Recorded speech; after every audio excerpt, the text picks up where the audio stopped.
1944 Europe. രണ്ടാം ലോക മഹായുദ്ധം അതിൻ്റെ ഏറ്റവും ഭയാനകമായ ഘട്ടത്തിലെത്തി നിൽക്കുന്നു. ആകാശത്ത് വെടിയുണ്ടകൾ മഴ പോലെ പെയ്യുന്നു. ഓരോ ദിവസവും ആയിരക്കണക്കിന് മനുഷ്യർ മരിച്ചു വീഴുന്നു.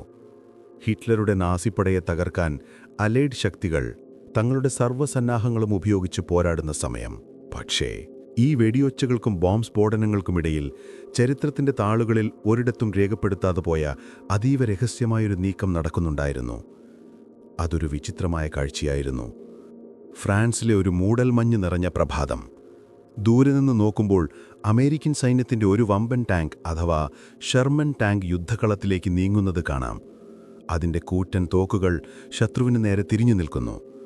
നാസി സ്കൗട്ടുകൾ ബൈനോക്കുലറിലൂടെ ആ കാഴ്ച കണ്ട് ഭയന്നു വിറച്ചു. അമേരിക്കൻ സൈന്യം വരുന്നു, അവരുടെ കയ്യിൽ വമ്പൻ ടാങ്കുകളുണ്ടെന്ന് അവർ ജർമ്മൻ ആസ്ഥാനത്തേക്ക് സന്ദേശമയച്ചു. പക്ഷേ ആ ടാങ്കിനടുത്ത് നടന്നത് അവിശ്വസനീയമായ മറ്റൊരു കാര്യമായിരുന്നു. പെട്ടെന്ന് വെറും 2 സൈനികർ വന്ന് ആ 40 ടൺ ഭാരമുള്ള ടാങ്കിനെ നിഷ്പ്രയാസം തങ്ങളുടെ തോളിലേറ്റ് മാറ്റിവെക്കുന്നു. അതെ, നിങ്ങൾ കേട്ടത് ശരിയാണ്. 40 ടൺ ഭാരമുള്ള ടാങ്ക് വെറും 2 മനുഷ്യരെടുത്തു മാറ്റുന്നു. കാരണം അതൊരു യഥിവർത്ത ടാങ്കായിരുന്നില്ല, അതൊരു ബലൂണായിരുന്നു. യുദ്ധഭൂമിയിൽ വെടിയുണ്ടകൾക്ക് പകരം മായാജാലം ആയുധമാക്കിയ ഒരു പ്രത്യേക സംഘം അവിടെയുണ്ടായിരുന്നു. അമേരിക്കൻ സൈന്യത്തിലെ 23rd ഹെഡ്ക്വാർട്ടേഴ്സ് സ്പെഷ്യൽ ട്രൂപ്സ്. പക്ഷെ ചരിത്രം അവരെ വിളിച്ചത് മറ്റൊരു പേരായിരുന്നു: ദ ഗോസ്റ്റ് ആർമി, പ്രേതങ്ങളുടെ സൈന്യം, നിഴലിലെ രഹസ്യം. ആരായിരുന്നു ഇവർ? എന്തിനായിരുന്നു ഇങ്ങനെയൊരു നാടകം? ഇതൊരു സാധാരണ സൈനിക യൂണിറ്റ് ആയിരുന്നില്ല. തോക്കുകളും ഗ്രനേഡുകളും കൊണ്ട് ശത്രുവിനെ കൊല്ലുക എന്നതായിരുന്നില്ല ഇവരുടെ ലക്ഷ്യം. ഇവരുടെ ദൗത്യം മറ്റൊന്നായിരുന്നു: ശത്രുവിനെ ഭ്രാന്ത് പിടിപ്പിക്കുക. ഹിറ്റ്ലറുടെ അതിശക്തമായ ജർമ്മൻ പടയെ തോൽപ്പിക്കാൻ അലൈഡ് ശക്തികൾക്ക് വെറും ആയുധബലം മാത്രം പോരായിരുന്നു. അവർക്ക് വേണ്ടത് ബുദ്ധിയായിരുന്നു. ശത്രുവിൻ്റെ കണ്ണിന് മുന്നിൽ ഇല്ലാത്തൊന്നിനെ ഉണ്ടെന്ന് വിശ്വസിപ്പിക്കുക. ഒരു ചെറിയ സൈന്യത്തെ വമ്പൻ പടയായി തോന്നിപ്പിക്കുക. ഈ ആവശ്യം മനസ്സിലാക്കിയ അമേരിക്കൻ ഇൻ്റലിജൻസ് പെൻറ്റഗണിൻ്റെ അടച്ചിട്ട മുറികളിൽ വെച്ച് അതീവ രഹസ്യമായ ഒരു പദ്ധതി ആസൂത്രണം ചെയ്തു. അവർക്ക് വേണ്ടത് കരുത്തരായ പോരാളികളെ ആയിരുന്നില്ല, അവർക്ക് വേണ്ടത് കലാകാരന്മാരെയായിരുന്നു. ചിന്തിച്ചു നോക്കൂ, യുദ്ധമുഖത്തേക്ക് പെയിൻറ്റർമാരെയും ഡിസൈനർമാരെയും ശബ്ദലേഖകരെയും അയക്കുന്നതിനെക്കുറിച്ച് കേൾക്കുമ്പോൾ ഭ്രാന്തമായി തോന്നാം. പക്ഷേ അതൊരു ജീനിയസ് നീക്കമായിരുന്നു. നിശബ്ദമായ തുടക്കം. ഈ ഗോസ്റ്റ് ആർമിയിൽ ആകെയുണ്ടായിരുന്നത് 1100 പേർ മാത്രമായിരുന്നു. പക്ഷേ ഈ 1100 പേർ ചേർന്ന് സൃഷ്ടിച്ചത് 30,000 പേരടങ്ങുന്ന ഒരു വമ്പൻ സൈന്യത്തിൻ്റെ പ്രതീതിയായിരുന്നു. ഇവർ എവിടെ പോയാലും അവിടെ ഒരു വലിയ സൈന്യമുണ്ടെന്ന് ജർമ്മൻകാർ വിശ്വസിച്ചു. ജർമ്മൻ ജനറൽമാർ തങ്ങളുടെ ഭൂപടങ്ങളിൽ അമേരിക്കൻ സൈന്യത്തിൻ്റെ സ്ഥാനം അടയാളപ്പെടുത്തി ആക്രമിക്കാൻ തയ്യാറെടുക്കും. അവർ ടാങ്കുകളും പീരങ്കികളും കൊണ്ട് ആ സ്ഥലത്തേക്ക് ആക്രമണം അഴിച്ചുവിടും. പക്ഷേ അവിടെ ചെന്ന് നോക്കുമ്പോൾ ആരുമുണ്ടാവില്ല, വെറും ശൂന്യത മാത്രം. കാറ്റിൽ പറക്കുന്ന കുറച്ച് റബ്ബർ കഷ്ണങ്ങളും മരങ്ങളിൽ തട്ടി പ്രതിധ്വനിക്കുന്ന ശബ്ദങ്ങളും മാത്രം. ഇവിടെ പോയി അവർ? തൊട്ടുമുൻപ് വരെ ഇവിടെ ആയിരക്കണക്കിന് സൈനികരുണ്ടായിരുന്നല്ലോ എന്ന് ജർമ്മൻ പട്ടാളം അന്തം വിട്ടുനിന്നു. ഈ യൂണിറ്റ് നടത്തിയ ഓരോ നീക്കവും അതീവ രഹസ്യമായിരുന്നു, ടോപ്പ് സീക്രട്ട്. സ്വന്തം സൈന്യത്തിലെ മറ്റു വിഭാഗങ്ങൾക്ക് പോലും ഇവരെക്കുറിച്ച് അറിവുണ്ടായിരുന്നില്ല. സ്പെഷ്യൽ ട്രൂപ്സ് എന്ന പേരിനപ്പുറം ഇവരെന്തു ചെയ്യുന്നു എന്ന് ചോദിക്കാൻ ആർക്കും അനുവാദമില്ലായിരുന്നു. ഈ 1100 മനുഷ്യർ അവരുടെ ഭാര്യമാരോട് പോലും പറഞ്ഞില്ല തങ്ങൾ എങ്ങോട്ടാണ് പോകുന്നതെന്ന്. ഞാൻ യുദ്ധത്തിന് പോകുന്നു എന്ന് മാത്രമാണ് അവർ പറഞ്ഞത്. പക്ഷെ അവർ കയ്യിലെടുത്തത് തോക്കുകളല്ല എന്ന് യുദ്ധം കഴിഞ്ഞ് 50 വർഷങ്ങൾക്കിപ്പുറത്ത് വരെ ആരും അറിഞ്ഞില്ല. വരാനിരിക്കുന്ന വിസ്മയങ്ങൾ. യുദ്ധം ഗതിമാറ്റിയ ആയിരക്കണക്കിന് അലൈഡ് സൈനികരുടെ ജീവൻ രക്ഷിച്ച ഈ കലാകാരന്മാരുടെ കഥ കേവലം തമാശ നിറഞ്ഞ ഒരു നാടകമായിരുന്നില്ല. അവർ മരണത്തിന് തൊട്ടടിയിലൂടെയാണ് സഞ്ചരിച്ചത്. ഒരു ചെറിയ പിഴവ്, ഒരൊറ്റ ബലൂൺ ടാങ്ക് കാറ്റിൽ മറിഞ്ഞാൽ, അല്ലെങ്കിൽ സ്പീക്കറിൽ നിന്നുള്ള ശബ്ദം ഒന്ന് പാളിയാൽ അവരുടെ ജീവൻ മാത്രമല്ല, യുദ്ധം തന്നെ തോറ്റുപോകുമായിരുന്നു. യഥാർത്ഥ വെടിയുണ്ടകൾക്ക് മുന്നിൽ വ്യാജ ടാങ്കുകൾ വെച്ച് അവർ നടത്തിയ ആ ജീവൻ മരണ പോരാട്ടം, അത് ചരിത്രത്തിലെ ഏറ്റവും ത്രില്ലിംഗ് ആയ അധ്യായങ്ങളിലൊന്നാണ്. ഇനി നമ്മൾ കാണാൻ പോകുന്നത് ആർട്ട് സ്കൂളുകളിലെ ബെഞ്ചുകളിലിരുന്ന് ചിത്രം വരച്ചിരുന്ന ഒരു കൂട്ടം ചെറുപ്പക്കാർ എങ്ങനെയാണ് ലോകത്തിലെ ഏറ്റവും ക്രൂരനായ ഏകാധിപതിയെ കബളിപ്പിച്ചതെന്നാണ്. യുദ്ധഭൂമിയിലെ ചെളിയിലും മഴയിലും കിടന്ന് അവരെങ്ങനെയാണ് നിഴലുകൾ കൊണ്ട് കോട്ടകൾ കെട്ടിയത്. ആ കഥ ഇവിടെ തുടങ്ങുകയാണ്. അമേരിക്ക 1943. ലോകം മുഴുവൻ യുദ്ധത്തിന്റെ കനലിൽ ഇരിഞ്ഞുകൊണ്ടിരിക്കുകയായിരുന്നു. പത്രത്താളുകൾ നിറയെ മരണവാർത്തകളാണ്. റേഡിയോകളിൽ നിരന്തരം മുഴങ്ങുന്നത് സൈനിക നീക്കങ്ങളുടെ അറിയിപ്പുകൾ മാത്രം. അമേരിക്കയിലെ ഓരോ വീട്ടിൽ നിന്നും യുവാക്കൾ സൈന്യത്തിൽ ചേരാൻ വരി നിൽക്കുന്ന സമയം.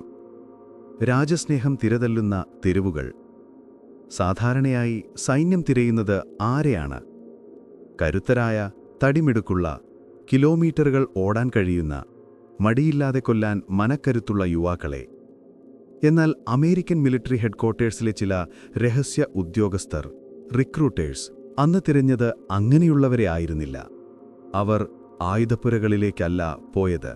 അവർ പോയത് ന്യൂയോർക്കിലെയും ഫിലാഡൽഫിയയിലെയും ആർട്ട് സ്കൂളുകളിലേക്കും പരസ്യ കമ്പനികളിലേക്കും തിയേറ്റർ ഗ്രൂപ്പുകളിലേക്കുമാണ്.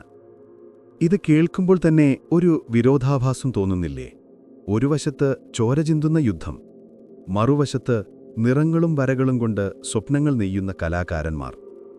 പക്ഷേ ആ ഉദ്യോഗസ്ഥർക്ക് വ്യക്തമായൊരു നിർദ്ദേശമുണ്ടായിരുന്നു.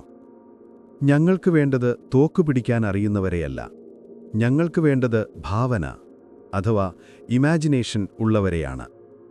ഇല്ലാത്തതിനെ ഉണ്ടെന്ന് തോന്നിപ്പിക്കാൻ കഴിവുള്ളവരെയാണ്.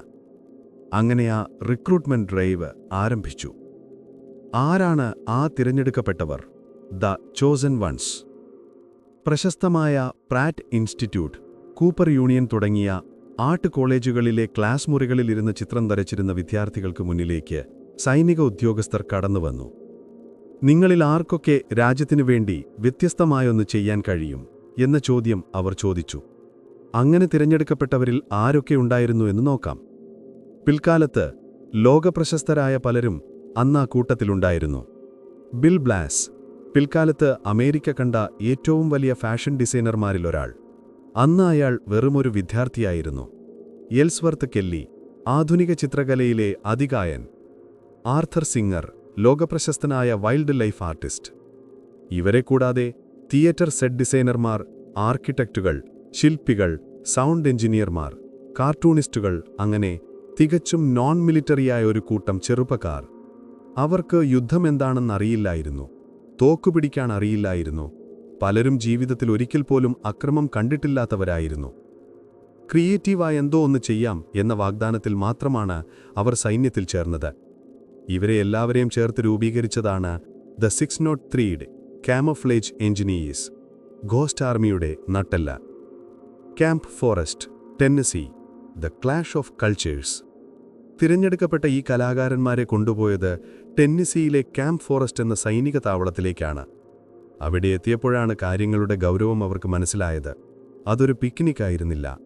കഠിനമായ, ചെളി നിറഞ്ഞ, വിയർപ്പ് മണക്കുന്ന യഥാർത്ഥ മിലിറ്ററി ക്യാമ്പ്. ഇവിടെ ഒരു രസകരമായ സാംസ്കാരിക സംഘർഷം നടന്നു.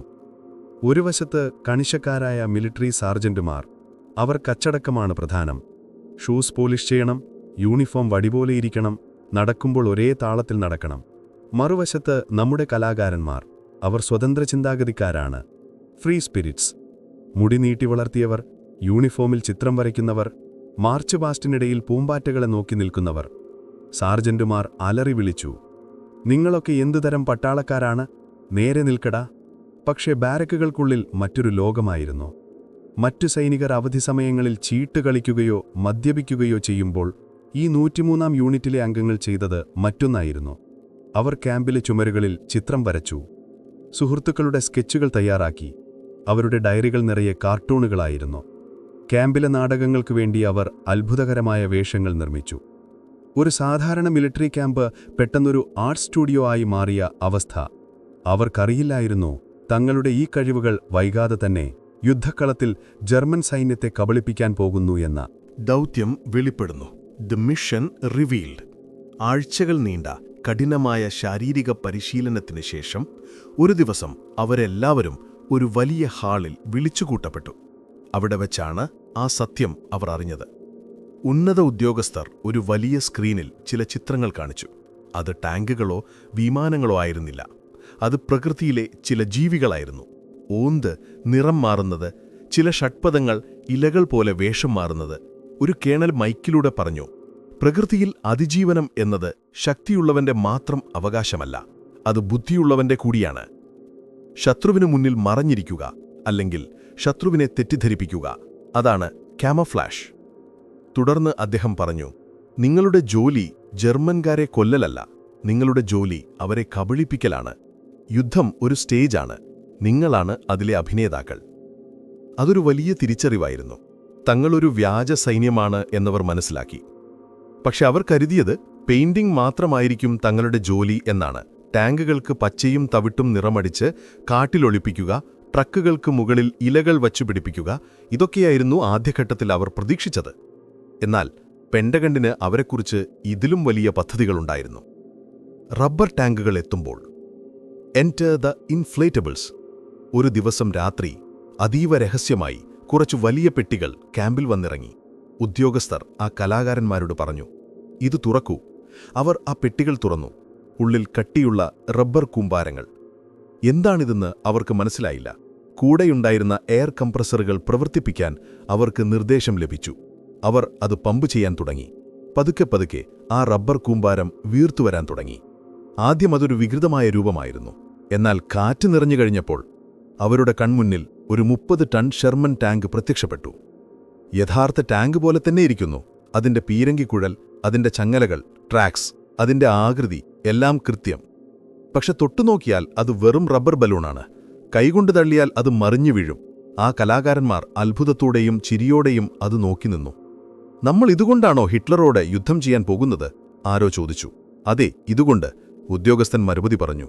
വിമാനത്തിൽ നിന്ന് നോക്കുന്ന ജർമ്മൻ പൈലറ്റിന് ഇത് യഥാർത്ഥ ടാങ്കാണോ അതോ ബലൂണാണോ എന്ന് തിരിച്ചറിയാൻ കഴിയില്ല. അതൊരു വിപ്ലവമായിരുന്നു. ഒരു ബലൂൺ ടാങ്കിന് 90 കിലോ ഭാരം മാത്രമേയുള്ളൂ. മടക്കി ബാഗിലാക്കാം, വേണ്ടപ്പോൾ വീർപ്പിച്ച് ടാങ്കാക്കാം. അങ്ങനെ മണിക്കൂറുകൾക്കുള്ളിൽ 100 കണക്കിന് ടാങ്കുകളുള്ള ഒരു വ്യാജ ബറ്റാലിയൻ അവർക്ക് സൃഷ്ടിക്കാൻ പഠിച്ചു. മനഃശാസ്ത്രപരമായ പരിശീലനം. ടാങ്കുകൾ നിർമ്മിക്കാൻ മാത്രമല്ല അവർ പഠിച്ചത്, ശത്രുവിന്റെ മനസ്സ് വായിക്കാനും അവർ പരിശീലിച്ചു. ഒരു യഥാർത്ഥ സൈന്യം ഒരു സ്ഥലത്ത് തമ്പിച്ചാൽ അവിടെ എങ്ങനെയുണ്ടാകും? അവിടെ ടയർ പാടുകളുണ്ടായില്ലേ? ഭക്ഷണപ്പൊതികൾ ചിതറിക്കിടക്കില്ലേ?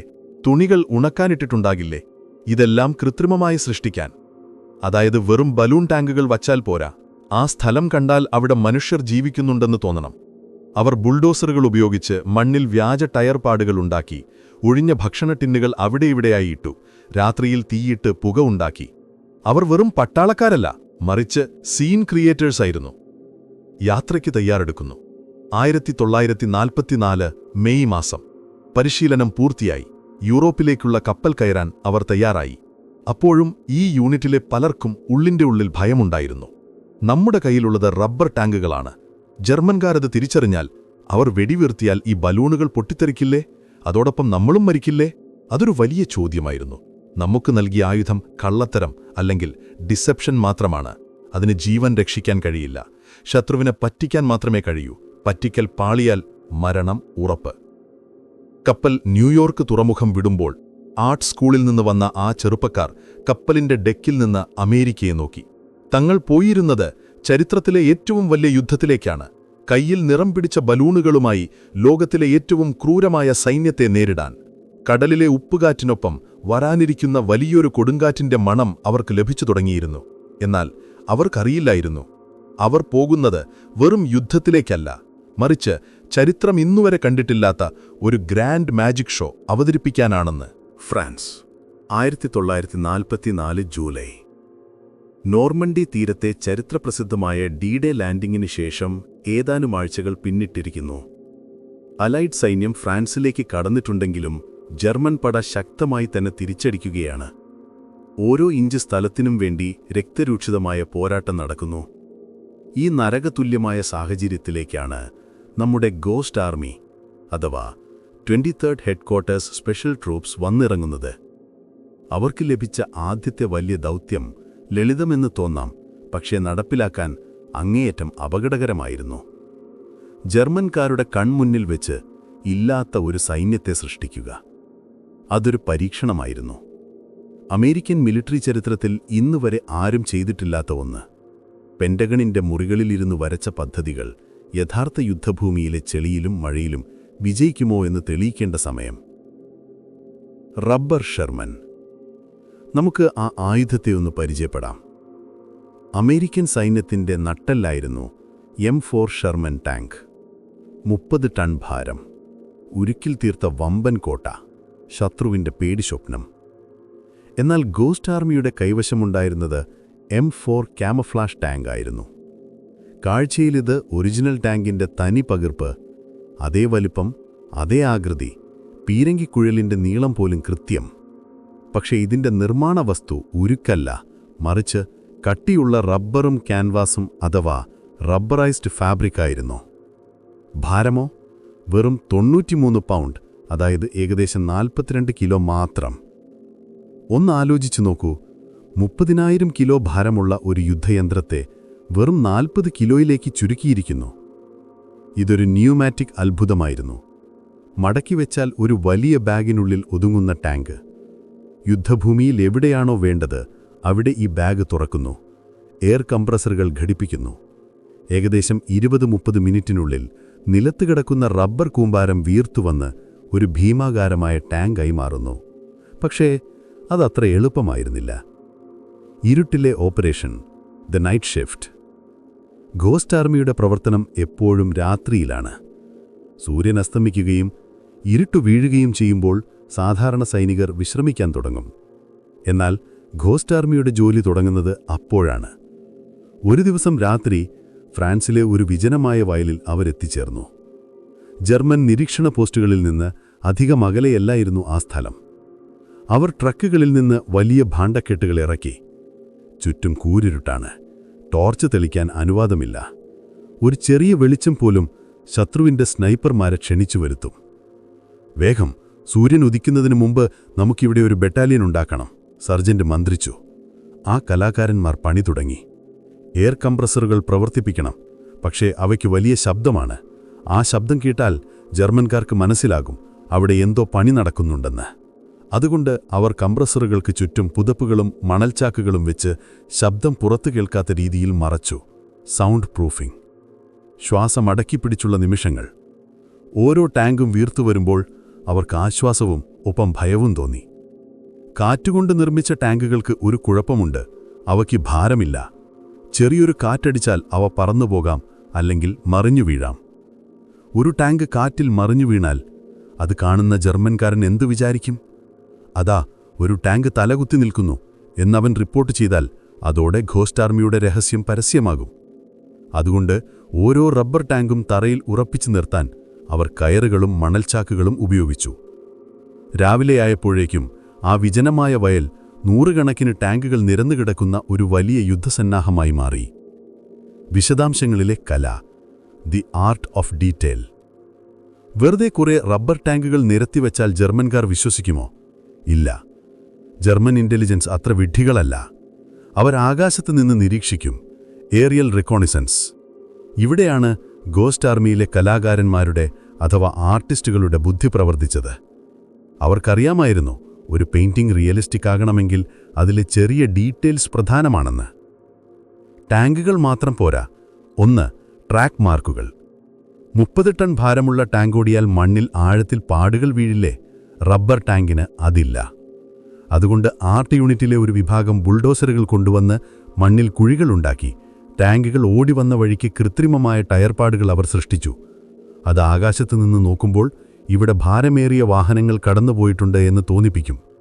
2. വസ്ത്രങ്ങൾ ഉണക്കാനിടൽ, ലോണ്ട്രി ലൈൻസ്. പട്ടാളക്കാർ ക്ലാമ്പ് ചെയ്യുന്നിടത്ത് എന്തുണ്ടാകും? വിയർപ്പ് മണക്കുന്ന ഉടുപ്പുകൾ ഉണക്കാനിട്ടിട്ടുണ്ടാകും. ഈ കലാകാരന്മാർ റബ്ബർ ടാങ്കുകൾക്കിടയിൽ അയ കെട്ടി പഴയ യൂണിഫോമുകളും അടിവസ്ത്രങ്ങളും ഉണക്കാനിട്ടു. അത് കാണുമ്പോൾ ജർമ്മൻകാർ കരുതും അവിടെ യഥാർത്ഥ മനുഷ്യരുണ്ടെന്ന്. 3. മോശം അഭിനയം അപകടം, ബാഡ് ആക്ടിംഗ് ഡേഞ്ചർ. ഏറ്റവും വലിയ വെല്ലുവിളി സൈനികർ തന്നെയായിരുന്നു.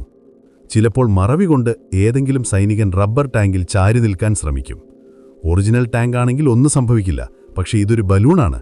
അദ്ദേഹം ചാരുമ്പോൾ ടാങ്ക് ഉള്ളിലേക്ക് കുഴിഞ്ഞു പോവുകയും ടാങ്ക് അനങ്ങുകയും ചെയ്യും. ഇത് കാണുന്ന ശത്രു സ്കൗട്ടിന് കാര്യം പിടികിട്ടും. അതുകൊണ്ട് കമാൻഡർമാർ കർശന നിർദ്ദേശം നൽകി, ടാങ്കിന്റെ അടുത്ത് നിൽക്കുമ്പോൾ അഭിനയിക്കുക, അത് 30 ടൺ ഉരുക്കാണെന്നോർക്കുക, അതിന്മേൽ ചാരി ഉറങ്ങരുത്. ആദ്യത്തെ പരീക്ഷണം, ദ ഫസ്റ്റ് റിയൽ ടെസ്റ്റ്. ദിവസങ്ങൾ നീണ്ട കാത്തിരിപ്പ്. ഒടുവിൽ അത് സംഭവിച്ചു. ആകാശത്തൊരിരമ്പ്. മേഘങ്ങൾക്കിടയിലൂടെ ഒരു ജർമ്മൻ നിരീക്ഷണ വിമാനം താഴ്ന്നു പറന്നു. ഘോസ്റ്റ് ആർമിയിലെ സൈനികർ മരങ്ങളുടെ മറവിലേക്ക് ഓടിയൊളിച്ചു. ഹൃദയം പടപടാ ഇടിക്കുകയാണ്. ആ പൈലറ്റ് താഴേക്ക് നോക്കുന്നു. അയാൾ എന്താണ് കാണുന്നത്? അയാൾ കാണുന്നത് നൂറുകണക്കിന് ഷെർമൻ ടാങ്കുകൾ ആക്രമണത്തിന് തയ്യാറായി നിൽക്കുന്നതാണ്. സൂര്യപ്രകാശത്തിൽ ആ റബ്ബർ ടാങ്കുകളുടെ പെയിന്റ് തിളങ്ങി. ടാങ്കിന്റെ മുകളിലെ തുരുമ്പ് പോലും കലാകാരന്മാർ പെയിന്റ് ചെയ്തു വെച്ചിരുന്നു. വിമാനം വട്ടമിട്ട് പറന്നു, ഫോട്ടോകൾ എടുത്തു. എന്നിട്ട് അത് തിരിച്ചു പറന്നു. താഴെ കലാകാരന്മാർ പരസ്പരം നോക്കി. അവനത് വിശ്വസിച്ചു. അതോ നമ്മൾ പിടിക്കപ്പെട്ടോ? അരമണിക്കൂറിനുള്ളിൽ ഉത്തരം കിട്ടി. ദൂരെ നിന്നൊരു മുഴക്കം. ജർമ്മൻ പീരങ്കികൾ ഗർജിച്ചു. ഭും ഭും. ഷെല്ലുകൾ വന്ന് വീഴാൻ തുടങ്ങി. പക്ഷേ അത് വീണത് യഥാർത്ഥ അലൈഡ് സൈന്യമിരിക്കുന്ന സ്ഥലത്തല്ല. അത് വീണത് ഗോസ്റ്റ് ആർമി ഉണ്ടാക്കിയ ആ വ്യാജ സൈന്യത്തിന് നേരെയാണ്. റബ്ബർ ടാങ്കുകൾക്ക് ചുറ്റും ബോംബുകൾ പൊട്ടിത്തെറിച്ചു. ചില ടാങ്കുകൾ കാറ്റുപോയി ചുരുങ്ങി വീണു. ചിലത് കീറിപ്പറിഞ്ഞു. മരങ്ങൾക്ക് പിന്നിൽ ഒളിച്ചിരുന്ന ഗോസ്റ്റ് ആർമിയിലെ സൈനികർ അതുകണ്ട് ചിരിക്കുകയായിരുന്നു. അതെ, അവർ ആഹ്ലാദിക്കുകയായിരുന്നു. ഓരോ ബോംബും ആ റബ്ബർ ടാങ്കുകളിൽ വീഴുമ്പോൾ അവർക്കറിയാം, ഇതു യഥാർത്ഥ സൈനികരുടെ മേലെയല്ല വീണത്. നമ്മൾ 30,000 പേരുടെ ജീവൻ രക്ഷിച്ചിരിക്കുന്നു. ജർമ്മൻകാർ തങ്ങളുടെ വിലപ്പെട്ട വെടിയുണ്ടകളും ബോംബുകളും വെറും റബ്ബർ കഷ്ണങ്ങളെ കൊല്ലാൻ വേണ്ടി പാഴാക്കി. നാടകീയമായ നിമിഷങ്ങൾ. Cinematic close calls. ഈ വിജയം അവർക്ക് ആത്മവിശ്വാസം നൽകി.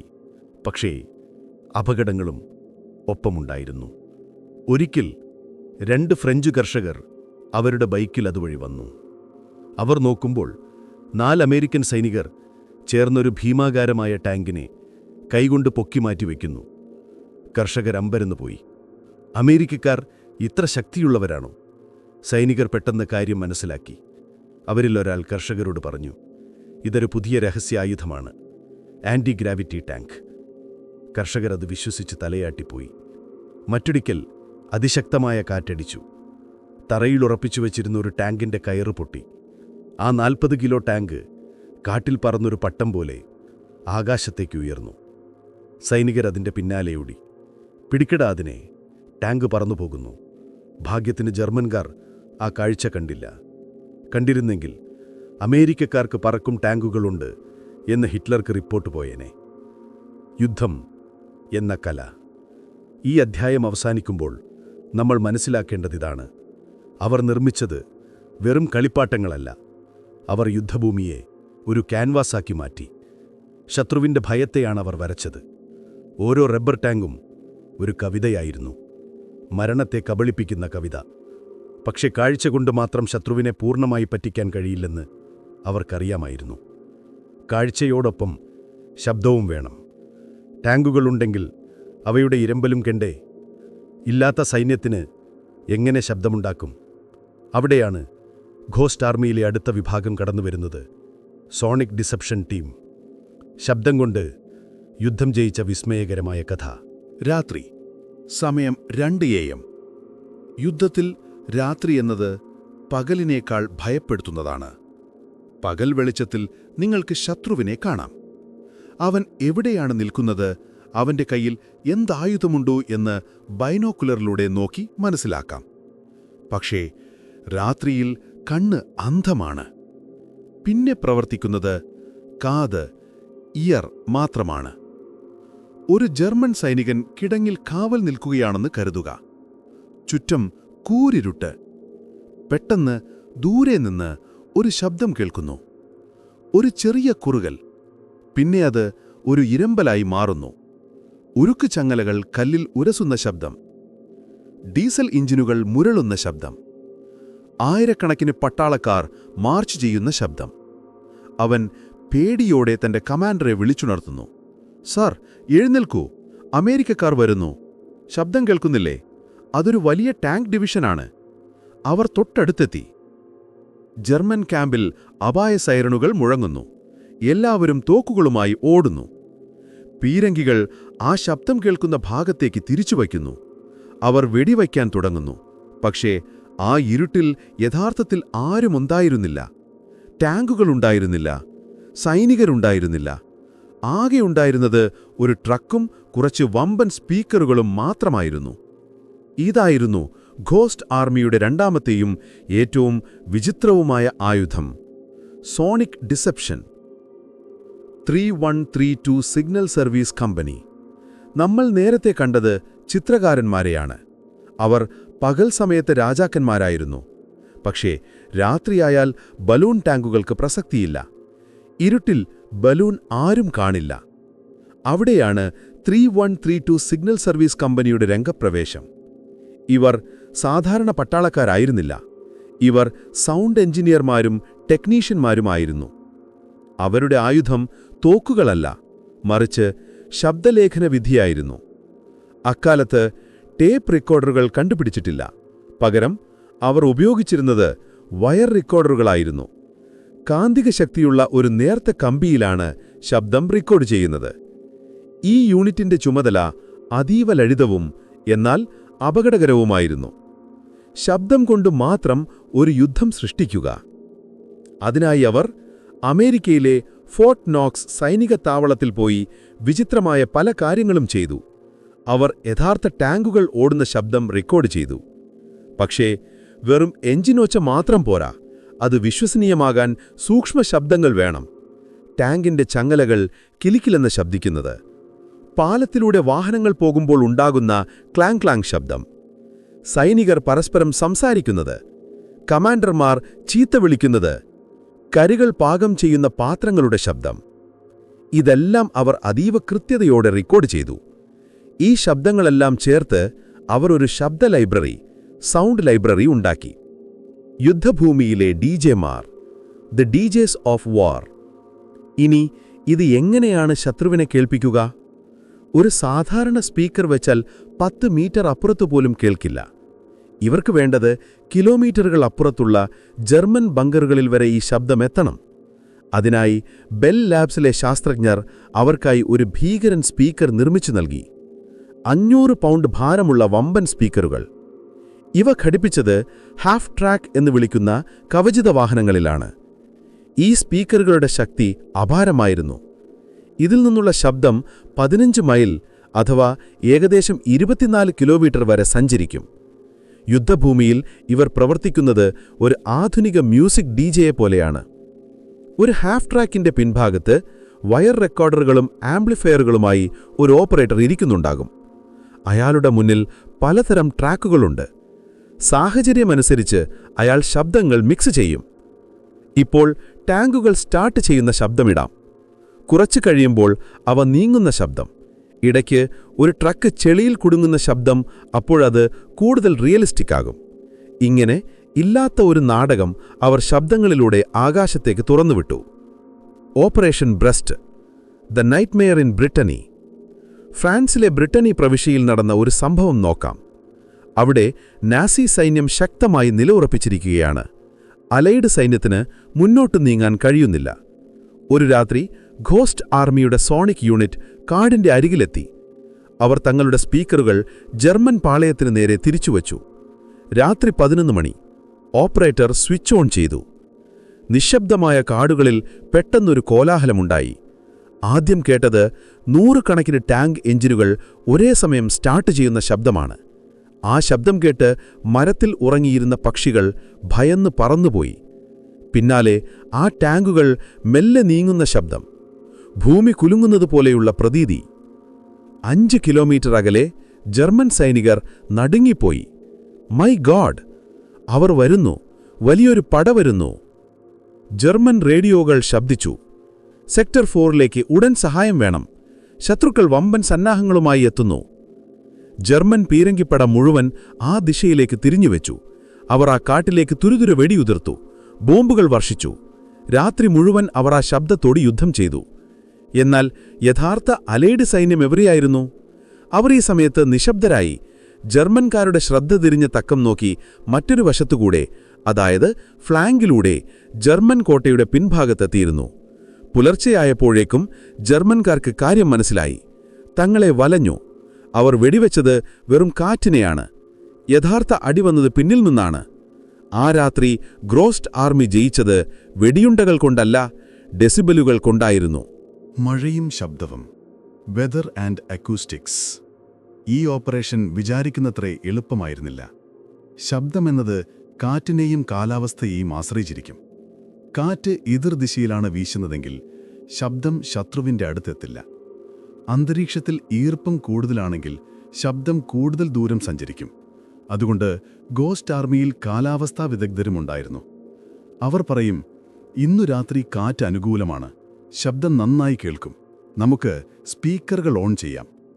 ചിലപ്പോൾ അവർ മഴയത്ത് ഓപ്പറേഷൻ നടത്തും. മഴയുടെ ശബ്ദത്തിൽ കലർന്ന് ടാങ്കുകളുടെ ശബ്ദം വരുന്നത് കൂടുതൽ ഭയപ്പെടുത്തുന്നതാണ്. ജർമ്മൻ സൈനികർക്ക് അത് പ്രേതങ്ങളുടെ ഇരമ്പൽ പോലെ തോന്നി. ജീവൻ മരണ പോരാട്ടം, ദ ക്ലോസ് കോൾസ്. സ്പീക്കറുകൾ പ്രവർത്തിപ്പിക്കുന്ന സൈനികർ വലിയ അപകടത്തിലായിരുന്നു. കാരണം അവർ നിൽക്കുന്നത് മുൻനിരയിലാണ്. ശത്രുവിൽ നിന്ന് വെറും 100-200 മീറ്റർ മാത്രം അകലെ. അവരുടെ കയ്യിലുള്ളത് ആയുധങ്ങളല്ല, സ്പീക്കറുകളാണ്. ശത്രു തിരിച്ചറിഞ്ഞാൽ ആദ്യത്തെ ബോംബ് വീഴുക ഈ സ്പീക്കർ ട്രക്കിന് മുകളിലായിരിക്കും. ഒരു സംഭവം ഓർക്കാം. ഒരു രാത്രി സ്പീക്കറുകൾ പ്രവർത്തിച്ചുകൊണ്ടിരിക്കുമ്പോൾ ഒരു ജർമ്മൻ പെട്രോളിംഗ് സംഘം വളരെ അടുത്തെത്തി. ശബ്ദം കേട്ട് സംശയം തോന്നി വന്നതാണവർ. സ്പീക്കർ ഓപ്പറേറ്ററായ സാർജന്റ് വിയർത്തു കുളിച്ചു. അയാൾ ശബ്ദം ഓഫാക്കിയാൽ ജർമ്മൻകാർക്ക് മനസ്സിലാകും അത് റെക്കോർഡിംഗ് ആയിരുന്നു എന്ന്. ടാങ്കുകൾ പെട്ടെന്ന് നിശബ്ദമാകില്ലല്ലോ. ഓഫ് ചെയ്തില്ലെങ്കിൽ ശബ്ദം കേട്ട് അവർ കൃത്യമായി ഇങ്ങോട്ട് വരും. അയാൾ ഒരു ബുദ്ധി പ്രയോഗിച്ചു. അയാൾ ട്രാക്ക് മാറ്റി. ടാങ്കുകൾ അകലേക്ക് പോകുന്ന ശബ്ദം പ്ലേ ചെയ്തു. ശബ്ദം പതുക്കെ പതുക്കെ ഫെയ്ഡ് ഔട്ട് ചെയ്തു. ജർമ്മൻകാർ കരുതി, ആഹാ, അവർ പിൻവാങ്ങിപ്പോവുകയാണ്. അവർ തിരിച്ചുപോയി. ആ സാർജന്റ് അന്ന് ശ്വാസം വിട്ടത് മരണത്തിന്റെ വായിൽ നിന്നാണ്. ശബ്ദത്തിന്റെ മനഃശാസ്ത്രം, the psychology of sound. Ghost army മനസ്സിലാക്കിയ ഒരു വലിയ സത്യമുണ്ട്. മനുഷ്യൻ കണ്ണുകൊണ്ട് കാണുന്നതിനേക്കാൾ കാതുകൊണ്ട് കേൾക്കുന്നതിനെ ഭയപ്പെടുന്നു. കാണാത്ത ഒരു ശത്രുവിനെക്കുറിച്ചുള്ള സങ്കല്പം ഭയാനകമാണ്. ആ കാട്ടിൽ എത്ര പേരുണ്ട്? 1000 10,000? ആ ശബ്ദം കേൾക്കുമ്പോൾ ഓരോ ജർമ്മൻ സൈനികനും തന്റെ മരണത്തെ മുന്നിൽ കണ്ടു. അവർ ഉറങ്ങിയില്ല. അവർക്ക് വിശ്രമിക്കാൻ കഴിഞ്ഞില്ല. തുടർച്ചയായ ഈ ശബ്ദം അവരെ മാനസികമായി തളർത്തി. പല ജർമ്മൻ തടവുകാരും പിന്നീട് പറഞ്ഞു, ഞങ്ങളെ തോൽപ്പിച്ചത് നിങ്ങളുടെ തോക്കുകളല്ല, ആ രാത്രികളിലെ ഉറക്കമില്ലായ്മയാണ്. എവിടെ നിന്നോ വരുന്ന ആ ടാങ്കുകളുടെ ശബ്ദം, അത് ഞങ്ങളെ ഭ്രാന്തി പിടിപ്പിച്ചു. അടുത്ത ഘട്ടം, വായുവിലെ മായാജാലം. Next phase, radio. കാഴ്ചയായി, ശബ്ദമായി. ഇനി ബാക്കിയുള്ളത് ആശയവിനിമയമാണ്. ജർമ്മൻകാർക്ക് കണ്ണും കാതും മാത്രമല്ല ഉള്ളത്, അവർക്ക് റേഡിയോ ഇന്റർസെപ്റ്റുകളുണ്ട്. അവർ അലൈഡ് സൈന്യത്തിന്റെ റേഡിയോ സന്ദേശങ്ങൾ ചോർത്താൻ എപ്പോഴും ശ്രമിച്ചുകൊണ്ടിരിക്കും. അവർ കേൾക്കുമ്പോൾ റേഡിയോയിൽ നിശബ്ദതയാണെങ്കിൽ അവർക്ക് സംശയം തോന്നും. ഇവിടെ ടാങ്കുകൾ കാണുന്നുണ്ട്, ശബ്ദം കേൾക്കുന്നുണ്ട്, പക്ഷെ റേഡിയോയിൽ ആരും സംസാരിക്കുന്നില്ലല്ലോ, ഇത് ഫേക്കാണോ? ആ സംശയം മാറ്റാൻ ഗോസ്റ്റ് ആർമി ഇറക്കിയത് അവരുടെ 3ാമത്തെ ടീമിനെയാണ്, ദ റേഡിയോ ഓപ്പറേറ്റേഴ്സ്.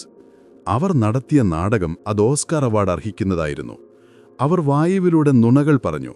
ആ നുണകൾ വിശ്വസിച്ച് ജർമ്മൻ ജനറൽമാർ തങ്ങളുടെ സൈന്യത്തെ അങ്ങോട്ടും ഇങ്ങോട്ടും ഓടിച്ചു. അദൃശ്യമായ യുദ്ധക്കളം.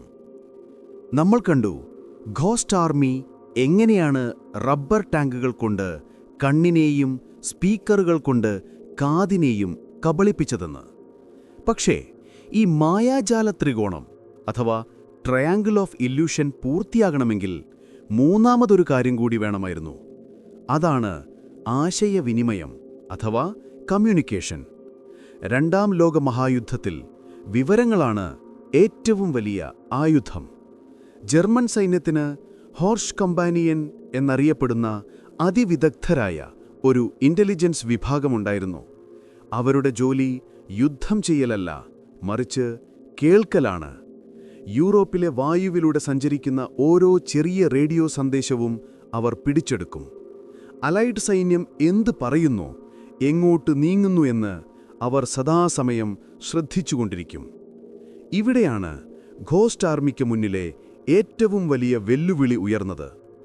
ചിന്തിച്ചു നോക്കൂ, നിങ്ങൾ കാട്ടിൽ കുറേ റബ്ബർ ടാങ്കുകൾ നിരത്തിവെച്ചു, വലിയ സ്പീക്കറുകൾ വെച്ച് ടാങ്ക് ഓടുന്ന ശബ്ദവും കേൾപ്പിച്ചു. പക്ഷേ അവിടെയുള്ള റേഡിയോകളിൽ നിന്ന് ഒരു ശബ്ദവും വരുന്നില്ലെങ്കിലോ? ജർമ്മൻ ഇന്റലിജൻസ് ഉടൻ സംശയിക്കും. അവിടെ ആയിരക്കണക്കിന് ടാങ്കുകളുണ്ടെന്നാണ് സ്കൗട്ടുകൾ പറയുന്നത്. പക്ഷേ അവരുടെ കമാൻഡർമാരാരും റേഡിയോയിൽ സംസാരിക്കുന്നില്ല. ഇതെന്താ ഊമകളുടെ പട്ടാളമാണോ? ഇത് ഫേക്കാണ്. അതുകൊണ്ട് ആ റബ്ബർ ടാങ്കുകൾക്ക് ജീവൻ വെക്കണമെങ്കിൽ വായുവിലൂടെ വ്യാജ സന്ദേശങ്ങൾ പ്രവഹിക്കണം. അതിനായി ഘോസ്റ്റ് ആർമി രംഗത്തിറക്കിയത് അവരുടെ സിഗ്നൽ കമ്പനി സ്പെഷ്യൽ ടീമിനെയാണ്. അവർ ചെയ്തത് ചരിത്രത്തിലെ തന്നെ ഏറ്റവും വലിയ സ്പൂഫിംഗ് ഓപ്പറേഷനായിരുന്നു. സ്ക്രിപ്റ്റ് എഴുതുന്ന സൈനികർ, ദ സ്ക്രിപ്റ്റ് റൈറ്റേഴ്സ് ഓഫ് വാർ. ഒരു സിനിമ ഷൂട്ട് ചെയ്യുന്നതിന് മുൻപ് അതിന് തിരക്കച്ച വേണ്ടേ? അതുപോലെ ഓരോ ഓപ്പറേഷന് മുൻപും ഘോസ്റ്റ് ആർമിയിലെ ബുദ്ധിരാക്ഷസന്മാരിരുന്ന് തിരക്കഥ എഴുതുമായിരുന്നു. വെറുതെ കുറെ ഹലോ മൈക്ക് ടെസ്റ്റിംഗ് എന്ന് പറഞ്ഞാൽ പോരാ. യഥാർത്ഥ യുദ്ധത്തിൽ സൈനികർ എന്തൊക്കെ സംസാരിക്കുമോ അതെല്ലാം അവർ കൃത്രിമമായി ഉണ്ടാക്കണം. അവരെഴുതിയ സ്ക്രിപ്റ്റുകൾ വളരെ രസകരവുമെന്നാൽ അതീവ വിശ്വസനീയവുമായിരുന്നു. ഉദാഹരണത്തിന്, ഹലോ സാർജന്റ്, ഞങ്ങളുടെ ഫ്യൂൾ ട്രക്ക് വഴിയിൽ കേടായി കിടക്കുകയാണ്, മെക്കാനിക്കിനെ അഴിക്കണം. കേണൽ, ഇന്നലത്തെ മഴയിൽ ഞങ്ങളുടെ ടെന്റുകൾ നനഞ്ഞു, പുതിയ ടാർപോളിൻ ഷീറ്റുകൾ എപ്പോൾ കിട്ടും? ഇന്നത്തെ ഡിന്നറിന് കോഴിയിറച്ചി ഉണ്ടാവുമോ? അതോ വീണ്ടും ആ പഴയ ബീഫ് തന്നെയാണോ?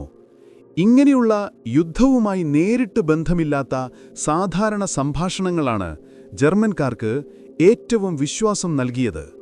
ജർമ്മൻ ചാരന്മാർ ഈ സന്ദേശങ്ങൾ ചോർത്തുമ്പോൾ അവർ ചിന്തിക്കും, ശരിയാണ്, അവിടെ ഒരു വലിയ സൈന്യം തമ്പടിച്ചിട്ടുണ്ട്, അവരുടെ വണ്ടികൾ കേടാവുന്നുണ്ട്, അവർക്ക് വിശക്കുന്നുണ്ട്, അത് യഥാർത്ഥ സൈന്യമാണ്. പക്ഷെ സത്യത്തിൽ ഇതെല്ലാം സംസാരിച്ചിരുന്നത് ഒരേ ട്രക്കിലിരുന്ന രണ്ടുപേർ തമ്മിലായിരിക്കും. ഒരാൾ മൈക്കിലൂടെ ചോദ്യം ചോദിക്കും, മറ്റൊരാൾ തൊട്ടടുത്തിരുന്ന് മറുപടി പറയും. ജർമ്മൻകാർ വിചാരിക്കും ഇത് 2 കിലോമീറ്റർ അകലെയുള്ള 2 ബറ്റാലിയനുകൾ തമ്മിലുള്ള സംഭാഷണമാണെന്ന്. ഇനി പറയാൻ പോകുന്നത് വളരെ സാങ്കേതികവുമെന്നാൽ അതിശയിപ്പിക്കുന്നതുമായ ഒരു കാര്യമാണ്. അക്കാലത്ത് റേഡിയോ സംഭാഷണങ്ങൾ കൂടുതലും മോർസ് കോഡ് വഴിയായിരുന്നു. ടിക് ടിക് ടിക് ശബ്ദങ്ങളിലൂടെ സന്ദേശമയക്കുന്ന രീതി. ഇവിടെ ഒരു പ്രശ്നമുണ്ട്. ഓരോ മനുഷ്യന്റെയും കൈയക്ഷരം വ്യത്യസ്തമല്ലേ? അതുപോലെയാണ് ഓരോ മോർസ് കോഡ് ഓപ്പറേറ്ററുടെയും ശൈലി. ഒരു ഓപ്പറേറ്റർ കീ അമർത്തുന്ന വേഗത, താളം, ഇടവേളകൾ ഇതെല്ലാം അയാളുടെ വിരലടയാളം പോലെ യുണീക്കാണ്. ഇതിനെ മിലിറ്ററി ഭാഷയിൽ ദ ഫിസ്റ്റ് അഥവാ കയ്യൊപ്പ് എന്ന് വിളിക്കുന്നു. ജർമ്മൻ ഇന്റലിജൻസ് ഉദ്യോഗസ്ഥർക്ക് അലൈഡ് സൈന്യത്തിലെ പല ഓപ്പറേറ്റർമാരെയും അവരുടെ ഈ ടിക് ടിക് ശബ്ദത്തിലൂടെ തിരിച്ചറിയാൻ കഴിയുമായിരുന്നു. ആഹാ, ഈ താളം കേട്ടിട്ട് ഇത് 75-ാം ഡിവിഷനിലെ ജോൺ ആണല്ലോ, അപ്പോൾ 75-ാം ഡിവിഷൻ ഇവിടെ എത്തിയിട്ടുണ്ട് എന്ന് അവർ മനസ്സിലാക്കും. ഇവിടെയാണ് ഘോസ്റ്റ് ആർമിക്ക് മുന്നിലെ ഏറ്റവും വലിയ അബദ്ധം നടന്നത്. ഘോസ്റ്റ് ആർമിയിലെ റേഡിയോ ഓപ്പറേറ്റർമാർ വെറുതെ സന്ദേശം അയക്കുകയായിരുന്നില്ല, അവർ അഭിനയിക്കുകയായിരുന്നു, അഥവാ മിമിക്രി. അവർ യഥാർത്ഥ സൈന്യത്തിലെ, ഉദാഹരണത്തിന് 75-ാം ഡിവിഷനിലെ ഓപ്പറേറ്റർമാരുടെ ശൈലി പഠിച്ചെടുത്തു. അവരുടെ വേഗത, അവരുടെ കയ്യൊപ്പ്, അവർ വരുത്തുന്ന സ്ഥിരം തെറ്റുകൾ പോലും ഇവർ അനുകരിച്ചു. ഒരു ഘോസ്റ്റ് ആർമി ഓപ്പറേറ്റർ തന്റെ കീബോർഡിൽ വിരലമർത്തുമ്പോൾ ജർമ്മൻകാർ കേൾക്കുന്നത് അവർക്ക് പരിചിതമായ മറ്റേതോ യഥാർത്ഥ ഓപ്പറേറ്ററുടെ ശബ്ദമാണ്. ജർമ്മൻകാർ രേഖപ്പെടുത്തി, 75-ാം ഡിവിഷൻ ഇപ്പോൾ നോർത്ത് ഭാഗത്തുണ്ട്, പക്ഷേ യഥാർത്ഥ 75-ാം ഡിവിഷൻ അപ്പോൾ മൈലുകൾക്കപ്പുറം സൗത്ത് ഭാഗത്തായിരിക്കും. ഇതൊരു ഓസ്കർ ലെവൽ ആക്ടിംഗ് ആയിരുന്നു, ശബ്ദം കൊണ്ട് മാത്രം. വായുവിലെ ചെസ് കളി, ദ ഇൻവിസിബിൾ ചെസ് ഗെയിം. ഇതൊരു ഏകപക്ഷീയമായ കളിയായിരുന്നില്ല. ജർമ്മൻകാർ വിഡ്ഢികളല്ല, അവർ തിരിച്ചും പണികൾ കൊടുക്കും. അതുകൊണ്ട് ഗോസ്റ്റ് ആർമിക്ക് എപ്പോഴും ജാഗ്രത പാലിക്കേണ്ടി വന്നു. അവർ ഉപയോഗിച്ചിരുന്നത് SCR 2099 എന്ന ഭീമൻ റേഡിയോ ട്രക്കുകളായിരുന്നു. ഈ ട്രക്കുകൾക്കുള്ളിൽ ഇരിക്കുക എന്നത് നരകതുല്യമാണ്. ചൂട്, വിയർപ്പ്, സിഗരറ്റ് പുക, വാക്യൂം ട്യൂബുകളിൽ നിന്നുള്ള ചൂട്, ചെവിയിലെപ്പോഴും മുഴങ്ങുന്ന സ്റ്റാറ്റിക് ശബ്ദം. ഈ അവസ്ഥയിൽ മണിക്കൂറുകളോളം ഒരൊറ്റ പിഴവ് പോലും വരുത്താതെ അവർ ജോലി ചെയ്തു. അവരുടെ കളിയിലെ നിയമങ്ങൾ ഇതായിരുന്നു: ഒരിക്കലും നിശബ്ദരാകരുത്. യഥാർത്ഥ സൈന്യം എപ്പോഴും എന്തെങ്കിലും സംസാരിച്ചുകൊണ്ടേയിരിക്കും. കൂടുതൽ സംസാരിക്കരുത്. അമിതമായി സംസാരിച്ചാൽ സംശയം തോന്നും. തെറ്റുകൾ വരുത്തുക. യഥാർത്ഥ സൈനികർക്ക് തെറ്റുകൾ പറ്റും. എല്ലാം പെർഫെക്റ്റ് ആയാൽ അത് റോബോട്ടാണെന്ന് തോന്നും. അതുകൊണ്ട് ഇടയ്ക്ക് കോഡ് തെറ്റിക്കുക, തിരുത്തുക, ദേഷ്യപ്പെടുക. ഒരിക്കൽ ഒരു ഗോസ്റ്റ് ആർമി ഓപ്പറേറ്റർ മനഃപൂർവ്വം ഒരു സന്ദേശം പാതി വഴിയിൽ നിർത്തി. എന്നിട്ട് മൈക്കിലൂടെ അലറി, "ഡാമിറ്റ്, ഈ റേഡിയോയ്ക്ക് എന്തുപറ്റി? ഒന്നും കേൾക്കുന്നില്ലല്ലോ." എന്നിട്ട് അയാൾ റേഡിയോ ഓഫാക്കി. ഇത് കേട്ടുകൊണ്ടിരുന്ന ജർമ്മൻകാരൻ തന്റെ നോട്ട്ബുക്കിൽ എഴുതി, "അമേരിക്കൻ സൈന്യത്തിന് സാങ്കേതിക തകരാറുകളുണ്ട്. അവർ സമ്മർദ്ദത്തിലാണ്. അത് യഥാർത്ഥ യൂണിറ്റ് തന്നെ." ആ ചെറിയ അഭിനയം കൊണ്ട് ആ ഓപ്പറേറ്റർ ജർമ്മൻകാരെ വിശ്വസിപ്പിച്ചു. മരണത്തിന്റെ ത്രികോണം, ദ ഡേഞ്ചർ ഓഫ് ട്രാങ്കുലേഷൻ. ഈ റേഡിയോ കളിയിൽ ഒരു വലിയ അപകടം ഒളിഞ്ഞിരിപ്പുണ്ടായിരുന്നു. ട്രയാങ്കുലേഷൻ അല്ലെങ്കിൽ ത്രികോണീകരണം. ജർമ്മൻകാർക്ക് ഒരു റേഡിയോ സിഗ്നൽ എവിടെ നിന്നാണ് വരുന്നതെന്ന് കൃത്യമായി കണ്ടുപിടിക്കാൻ കഴിയും. 3 വ്യത്യസ്ത സ്ഥലങ്ങളിൽ നിന്ന് ഒരേ സിഗ്നൽ പിടിച്ചെടുത്താൽ അത് വരുന്ന ഉറവിടം അവർക്ക് മാപ്പിൽ അടയാളപ്പെടുത്താം. റേഡിയോ ഓൺ ചെയ്ത് സംസാരിക്കുന്ന ഓരോ നിമിഷവും ഗോസ്റ്റ് ആർമി സൈനികർ തങ്ങളുടെ സ്ഥാനം ശത്രുവിന് കാണിച്ചു കൊടുക്കുകയാണ്. "ഞാൻ ഇവിടെയുണ്ട്, ഇങ്ങോട്ട് വെടിവെക്കൂ" എന്ന് പറയുന്നതിന് തുല്യമാണിത്.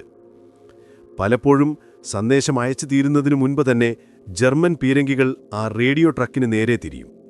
ഭൂം! ഷെല്ലുകൾ ട്രക്കിന് ചുറ്റും വീണുപൊട്ടും. ഓപ്പറേറ്റർമാർക്ക് നിർദ്ദേശമുണ്ടായിരുന്നു, ഷെല്ലുകൾ വീഴാൻ തുടങ്ങിയാലും സന്ദേശം അയക്കുന്നത് നിർത്തരുത്. നമ്മൾ ഭയന്നോടിയാൽ ശത്രുവിന് മനസ്സിലാകും നമ്മൾ ഫേക്കാണെന്ന്. യഥാർത്ഥ സൈന്യം തിരിച്ചടിക്കും. നമ്മൾ തിരിച്ചടിക്കാനില്ലാത്തതുകൊണ്ട് കുറഞ്ഞപക്ഷം അവിടെ പിടിച്ചു നിൽക്കുകയെങ്കിലും വേണം.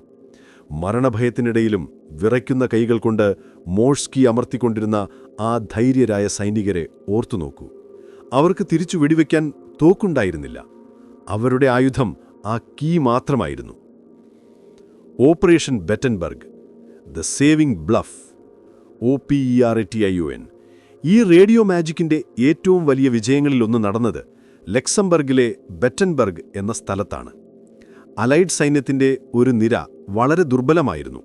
അവിടെ മതിയായ സൈനികർ ഉണ്ടായിരുന്നില്ല. ജർമ്മൻകാരതറിഞ്ഞാൽ ഉടൻ ആക്രമിക്കും. ആ വിടവ് നികത്താൻ ഗോസ്റ്റ് ആർമിയെ അയച്ചു. അവരവിടെ ചെന്ന് വലിയൊരു നാടകം കളിച്ചു. യഥാർത്ഥത്തിൽ അവിടെ ഉണ്ടായിരുന്നത് ഏതാനും ഡസൻ സൈനികർ മാത്രം. പക്ഷേ റേഡിയോയിലൂടെ അവർ സൃഷ്ടിച്ചത് 6ാം ആർമേഡ് ഡിവിഷൻ എന്ന വമ്പൻ പട അവിടെ എത്തിയിട്ടുണ്ട് എന്ന പ്രതീതിയാണ്. റേഡിയോ ട്രാഫിക് നിറയെ കമാൻഡർമാരുടെ ഉത്തരവുകളും ടാങ്ക് നീക്കങ്ങളുടെ വിവരങ്ങളും കൊണ്ട് നിറച്ചു. ജർമ്മൻ ഇന്റലിജൻസ് ഈ വിവരങ്ങൾ പിടിച്ചെടുത്തു. "സൂക്ഷിക്കുക, അമേരിക്കയുടെ 6ാം ഡിവിഷൻ ബെറ്റൻബർഗിലെത്തിയിട്ടുണ്ട്. നമ്മളിപ്പോൾ ആക്രമിച്ചാൽ പരാജയപ്പെടും" എന്ന് ജർമ്മൻ ജനറൽമാർ തീരുമാനിച്ചു. അങ്ങനെ ജർമ്മൻ സൈന്യം ആക്രമിക്കാൻ മടിച്ചു നിന്നു. ആ സമയത്തിനുള്ളിൽ യഥാർത്ഥ അമേരിക്കൻ സൈന്യം അവിടെ എത്തുകയും ആ സ്ഥലം സുരക്ഷിതമാക്കുകയും ചെയ്തു. ഒരു വെടിയുണ്ട പോലും ഉതിർക്കാതെ വെറും റേഡിയോ തരംഗങ്ങൾ കൊണ്ട് ഗോസ്റ്റ് ആർമി ഒരു നഗരത്തെ മുഴുവൻ രക്ഷിച്ചു. മായാജാലം പൂർത്തിയായി. ഇപ്പോൾ ചിത്രം പൂർത്തിയായി. കാഴ്ച, പാടത്ത് നിരന്നു നിൽക്കുന്ന റബ്ബർ ടാങ്കുകൾ. ശബ്ദം, കാടുകളിൽ നിന്ന് വരുന്ന യന്ത്രങ്ങളുടെ ഇരമ്പൽ. റേഡിയോ, വായുവിലൂടെ ഒഴുകുന്ന കൃത്യമായ സൈനിക സന്ദേശങ്ങൾ. ജർമ്മൻകാർക്ക് സംശയിക്കാൻ ഒരു പഴുകുമുണ്ടായിരുന്നില്ല. അവരുടെ ഇന്റലിജൻസ് റിപ്പോർട്ടുകളെല്ലാം ഒരേ കാര്യം പറഞ്ഞു: ശത്രു അവിടെയുണ്ട്. പക്ഷേ അവിടെ ആരുമുണ്ടായിരുന്നില്ല. ഇതായിരുന്നു ഗോസ്റ്റ് ആർമിയുടെ വിജയം. പക്ഷേ അവരുടെ ഏറ്റവും വലിയ പരീക്ഷണം വരാനിരിക്കുന്നതേ ഉണ്ടായിരുന്നുള്ളൂ. യുദ്ധത്തിന്റെ അവസാന ഘട്ടം. ജർമ്മനിയിലേക്കുള്ള വാതിൽ തുറക്കാൻ പോവുകയാണ്. റൈൻ നദി. 1945 മാർച്ച്. യുദ്ധം അതിന്റെ അവസാന അധ്യായത്തിലേക്ക് കടക്കുകയാണ്. അലൈഡ് സൈന്യം ഫ്രാൻസും ബെൽജിയവും കടന്ന് നാസി ജർമ്മനിയുടെ അതിർത്തിയിലെത്തി നിൽക്കുന്നു. പക്ഷേ മുന്നിലൊരു വലിയ തടസ്സം: റൈൻ നദി, ദ റൈൻ റിവർ. റൈൻ നദി വെറുമൊരു പുഴയല്ല, അത് ജർമ്മനിയുടെ ഹൃദയത്തിലേക്കുള്ള വാതിലാണ്. ഹിറ്റ്ലറുടെ അവസാനത്തെ പ്രതിരോധക്കോട്ട. ആ നദിക്കപ്പുറമാണ് റൂർ വ്യവസായ മേഖല. അവിടെയാണ് ജർമ്മനിയുടെ ആയുധങ്ങൾ നിർമ്മിക്കുന്നത്. റൈൻ നദി കടന്നാൽ ജർമ്മനി വീണു എന്നുറപ്പാണ്. അതുകൊണ്ടുതന്നെ ജർമ്മൻ സൈന്യം അവരുടെ സർവ്വശക്തിയും റൈൻ നദിയുടെ കിഴക്കേ കരയിൽ വിന്യസിച്ചിട്ടുണ്ട്. ആയിരക്കണക്കിന് പീരങ്കികൾ, മെഷീൻ ഗണ്ണുകൾ, ടാങ്കുകൾ. നദി കടക്കാൻ ശ്രമിക്കുന്ന ഏത് സൈന്യത്തെയും വെള്ളത്തിൽ മുക്കിക്കൊല്ലാൻ അവർ തയ്യാറായി നിൽക്കുന്നു. ഇവിടെ അലൈഡ് സൈന്യത്തിനു മുന്നിൽ ഒരൊറ്റ വഴിയേ ഉണ്ടായിരുന്നുള്ളൂ: ശത്രുവിന്റെ ശ്രദ്ധ തിരിക്കുക. ജർമ്മൻ പീരങ്കികൾ ഉന്നം വച്ചിരിക്കുന്ന സ്ഥലം മാറ്റുക. അതിനായി ജനറൽ ഐസൻഹോവർ ഒരു വലിയ പദ്ധതി തയ്യാറാക്കി. യഥാർത്ഥ സൈന്യം വടക്കുഭാഗത്തുകൂടി നദി കടക്കണം. പക്ഷെ ജർമ്മൻകാർ വിചാരിക്കേണ്ടത് ആക്രമണം നടക്കാൻ പോകുന്നത് തെക്കുഭാഗത്തു കൂടിയാണ്, വിയർസൻ എന്നാണ്. ഈ തെറ്റിദ്ധാരണയുണ്ടാക്കാൻ ആരെയാണ് ഏൽപ്പിക്കുക? മറ്റാരെയുമല്ല, നമ്മുടെ ഗോസ്റ്റ് ആർമിയെ, 23rd ഹെഡ്ക്വാർട്ടേഴ്സ് സ്പെഷ്യൽ ട്രൂപ്സ്. ഇതായിരുന്നു അവരുടെ മാസ്റ്റർ പീസ്, ഓപ്പറേഷൻ വിയർസൻ. അസംഭവ്യമായ ദൗത്യം, ദി ഇംപോസിബിൾ മിഷൻ. ഇത്തവണ കാര്യങ്ങൾ അത്ര എളുപ്പമായിരുന്നില്ല. ഇതുവരെ അവർ അഭിനയിച്ചിരുന്നത് ഒരു ബറ്റാലിയൻ, ഏകദേശം 1000 പേരായിട്ടാണ്. എന്നാൽ ഇവിടെ അവർക്ക് അഭിനയിക്കേണ്ടത് 2 വലിയ ഡിവിഷനുകളായി, 2 ഫുൾ ഡിവിഷൻസ്. അതായത് വെറും 1100 കലാകാരന്മാർ ചേർന്ന് 30,000 സൈനികരുള്ള ഒരു വമ്പൻ സൈന്യമായി മാറണം. അതും വെറും 10 മൈൽ വിസ്തീർണമുള്ള ഒരു സ്ഥലത്ത്, ജർമ്മൻകാരുടെ മൂക്കിനു താഴെ. ഇത് ആത്മഹത്യയാണെന്ന് ചിലർ മന്ത്രിച്ചു. ഇത്രയും വലിയൊരു കള്ളം പൊളിഞ്ഞാൽ നമ്മൾ ആരും ബാക്കിയുണ്ടാവില്ല. പക്ഷേ അവർക്ക് പിന്മാറാൻ കഴിഞ്ഞില്ല. 30,000 അലൈഡ് സൈനികളുടെ ജീവൻ ഇവരുടെ കൈകളിലായിരുന്നു. വേദിയൊരുങ്ങുന്നു. മാർച്ച് 21-ാം തീയതി രാത്രി ഗോസ്റ്റ് ആർമി പതുക്കെ വിയർസൻ എന്ന സ്ഥലത്തേക്ക് നുഴഞ്ഞുകയറി. യഥാർത്ഥ സൈന്യം അവിടെ നിന്ന് നിശബ്ദമായി പിൻവാങ്ങിയിരുന്നു. ആ വിടവിലേക്ക് ഈ നിഴൽ സേന കടന്നുവന്നു. അവർ അവരുടെ ട്രക്കുകളിൽ നിന്ന് അത്ഭുതങ്ങൾ പുറത്തെടുത്തു. 100 കണക്കിന് റബ്ബർ ടാങ്കുകൾ, 100 കണക്കിന് വ്യാജ പീരങ്കികൾ, വിമാനവേദ തോക്കുകൾ, ട്രക്കുകൾ, ജീപ്പുകൾ. രാത്രി മുഴുവൻ അവർ പണിയെടുത്തു. എയർ കംപ്രസറുകൾ പ്രവർത്തിച്ചു. നേരം വെളുത്തപ്പോഴേക്കും ആ ഒഴിഞ്ഞ പാടങ്ങളിൽ 600-ലധികം യുദ്ധവാഹനങ്ങൾ നിരന്നുകിടക്കുകയായിരുന്നു. വിമാനത്തിൽ നിന്ന് നോക്കിയാൽ ഒരു വമ്പൻ സൈന്യം ആക്രമണത്തിന് തയ്യാറായി നിൽക്കുന്നതുപോലെ തോന്നും. പക്ഷേ കാഴ്ച, വിഷ്വൽസ് മാത്രം പോരായിരുന്നു. വിശദാംശങ്ങളിലായിരുന്നു അവരുടെ വിജയം. ഈ കലാകാരന്മാർ തങ്ങളുടെ യൂണിഫോമിലെ ബാഡ്ജുകൾ മാറ്റി. അവർ 79-ാം ഇൻഫൻട്രി ഡിവിഷന്റെയും 30-ാം ഇൻഫൻട്രി ഡിവിഷന്റെയും ലോഗോകൾ തുന്നിച്ചേർത്തു. അവർ തങ്ങളുടെ ട്രക്കുകളുടെ ബമ്പറുകളിൽ പുതിയ നമ്പറുകൾ പെയിന്റ് ചെയ്തു. വഴിയിലുള്ള മിലിറ്ററി പോലീസ് പോസ്റ്റുകളിൽ അവർ ഈ വ്യാജ ബാഡ്ജുകൾ ധരിച്ചു നിൽക്കാൻ തുടങ്ങി. ജർമ്മൻ ചാരന്മാരിത് കാണും. ഓ, 30-ാം ഡിവിഷൻ ഇവിടെ എത്തിയിട്ടുണ്ടെന്നവർ റിപ്പോർട്ട് ചെയ്യും. ദി കറൗസൽ. പക്ഷേ വെറുതെ വണ്ടികൾ നിർത്തിയിട്ടാൽ മാത്രം മതിയോ? ഒരു വലിയ സൈന്യം നീങ്ങുമ്പോൾ റോഡിൽ വമ്പൻ ട്രാഫിക് ബ്ലോക്ക് ഉണ്ടാകില്ലേ? ആയിരക്കണക്കിന് ട്രക്കുകൾ സാധനങ്ങളുമായി അങ്ങോട്ടും ഇങ്ങോട്ടും പോകില്ലേ? ഗോസ്റ്റ് ആർമിയുടെ കയ്യിൽ അത്രയും വണ്ടികളില്ലായിരുന്നു. അതുകൊണ്ട് അവരൊരു പുതിയ വിദ്യ കണ്ടുപിടിച്ചു, കറൗസൽ.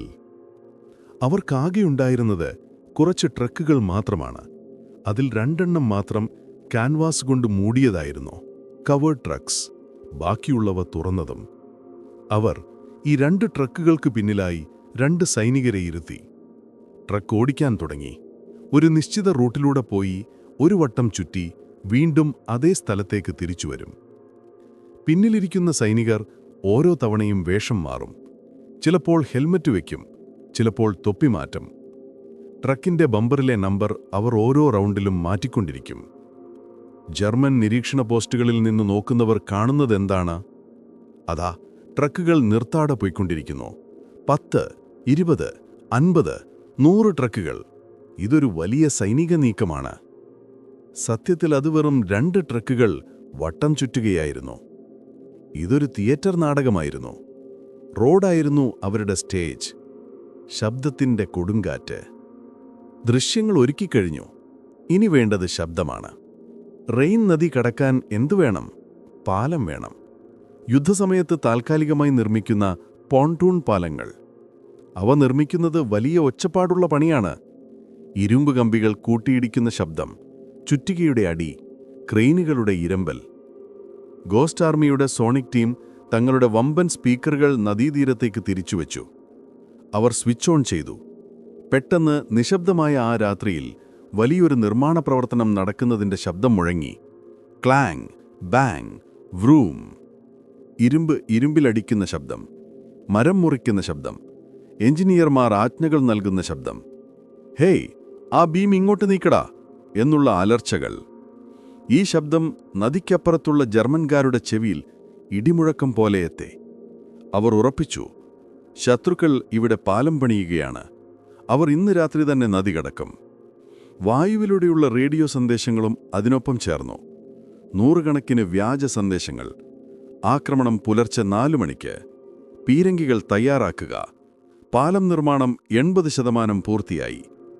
ജർമ്മൻ ഇന്റലിജൻസ് ഈ സന്ദേശങ്ങൾ ചോർത്തി. അവർ പരിഭ്രാന്തരായി. ഹിറ്റ്ലറുടെ ജനറൽമാർ ഉത്തരവിട്ടു, നമ്മുടെ എല്ലാ പീരങ്കികളും വിയർസെനിലേക്ക് തിരിച്ചുവയ്ക്കുക. അവിടെയാണ് അമേരിക്കക്കാർ വരുന്നത്, അവരെ തടയണം. തീമഴ പെയ്യുന്നു. ഇവിടെയാണ് കഥയുടെ ഗതി മാറുന്നത്. ഇതുവരെ ഗോസ്റ്റ് ആർമിക്ക് കാര്യമായ ആക്രമണങ്ങൾ നേരിടേണ്ടി വന്നിരുന്നില്ല. പക്ഷേ ഇത്തവണ ജർമ്മൻകാർ പ്രതികരിച്ചു, ഭയങ്കരമായി തന്നെ. ശത്രുക്കൾ കരുതിയത് അവിടെ 30,000 അമേരിക്കൻ സൈനികർ ഉണ്ടെന്നാണ്. അതുകൊണ്ട് ആ 30,000 പേരെ നശിപ്പിക്കാനുള്ള വെടികോപ്പുകൾ അവരങ്ങോട്ട് അയച്ചു. പെട്ടെന്ന് വീസ്, ബൂം, ആദ്യത്തെ ഷെല്ല് വീണു. പിന്നെ അതൊരു മഴയായിരുന്നു, പീരങ്കിയുണ്ടകളുടെ മഴ. ഗോസ്റ്റ് ആർമിയുടെ ക്യാമ്പിന് ചുറ്റും സ്ഫോടനങ്ങൾ നടന്നു. ഈ കലാകാരന്മാർ, പെയിന്റർമാർ, ഡിസൈനർമാർ അവർ കിടങ്ങുകളിൽ ചുരുണ്ടുകൂടി. അവരുടെ കയ്യിൽ തിരിച്ചടിക്കാൻ വലിയ തോക്കുകളില്ല. അവരുടെ തലയ്ക്ക് മുകളിൽ റബ്ബർ ടാങ്കുകൾ ചിതറിത്തെറിക്കുന്നു. 500 പൗണ്ട് സ്പീക്കറുകൾ തകർന്നു വീഴുന്നു. ചെളിയിലും പുകയിലും കിടന്ന് അവർ പ്രാർത്ഥിച്ചു, ദൈവമേ, ഈ കള്ളം വിജയിച്ചു, പക്ഷെ നമ്മൾ മരിക്കുമോ? ഒരു സൈനികൻ പിന്നീട് ഓർത്തു, എന്റെ തൊട്ടടുത്തൊരു ഷെല്ല് വീണു. ഞാൻ നോക്കുമ്പോൾ എന്റെ മുന്നിലുണ്ടായിരുന്ന റബ്ബർ ടാങ്ക് കരിഞ്ഞുപോയിരിക്കുന്നു. ഞാൻ വിചാരിച്ചു ഞാനും തീർന്നുവെന്ന. ഇതായിരുന്നു ആ വലിയ ത്യാഗം. അവരവിടെ കിടന്ന അടി വാങ്ങുകയായിരുന്നു. ഓരോ ഷെല്ലും അവരുടെ തലയിൽ വീഴുമ്പോഴും അവർ സന്തോഷിച്ചു. കാരണം ഈ ഷെല്ല് വീഴേണ്ടിയിരുന്നത് 10 മൈൽ അപ്പുറം യഥാർത്ഥ സൈന്യം നദി കടക്കുന്നിടത്തായിരുന്നു. അവർ സ്വയം ഒരു ലക്ഷ്യമായി മാറിക്കൊടുത്തു. ശത്രുവിന്റെ ശ്രദ്ധ മുഴുവൻ തങ്ങളിലേക്ക് ആകർഷിച്ച് മരണത്തിന്റെ വായിൽ അവർ പിടിച്ചുനിന്നു. യഥാർത്ഥ വിജയം, ദ റിയൽ ക്രോസിംഗ്.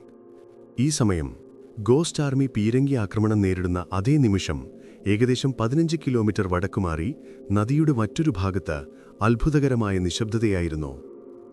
അവിടെ ജനറൽ ഐസൻഹോവറിന്റെ യഥാർത്ഥ സൈന്യം 9th ആർമി റൈൻ നദി കടക്കുകയായിരുന്നു. ജർമ്മൻ പ്രതിരോധം തീരെ കുറവായിരുന്നു. കാരണം ജർമ്മൻ പീരങ്കികളെല്ലാം തെക്കോട്ട് തിരിഞ്ഞ് ഗോസ്റ്റ് ആർമിയെ ആക്രമിക്കുകയായിരുന്നല്ലോ. ബ്രിട്ടീഷ് പ്രധാനമന്ത്രി വിൻസ്റ്റൺ ചർച്ചിൽ തന്നെ നേരിട്ട് ആ കാഴ്ച കാണാനെത്തിയിരുന്നു. അദ്ദേഹം അത്ഭുതപ്പെട്ടു. എവിടെ ജർമ്മൻകാർ? ഇത്രയും വലിയൊരു നദി കടക്കുമ്പോൾ ഒരു വെടിയൊച്ച പോലും കേൾക്കുന്നില്ലല്ലോ. അലൈഡ് സൈന്യത്തിലെ ആയിരക്കണക്കിന് ഭടന്മാർ സുരക്ഷിതമായി നദി കടന്നു.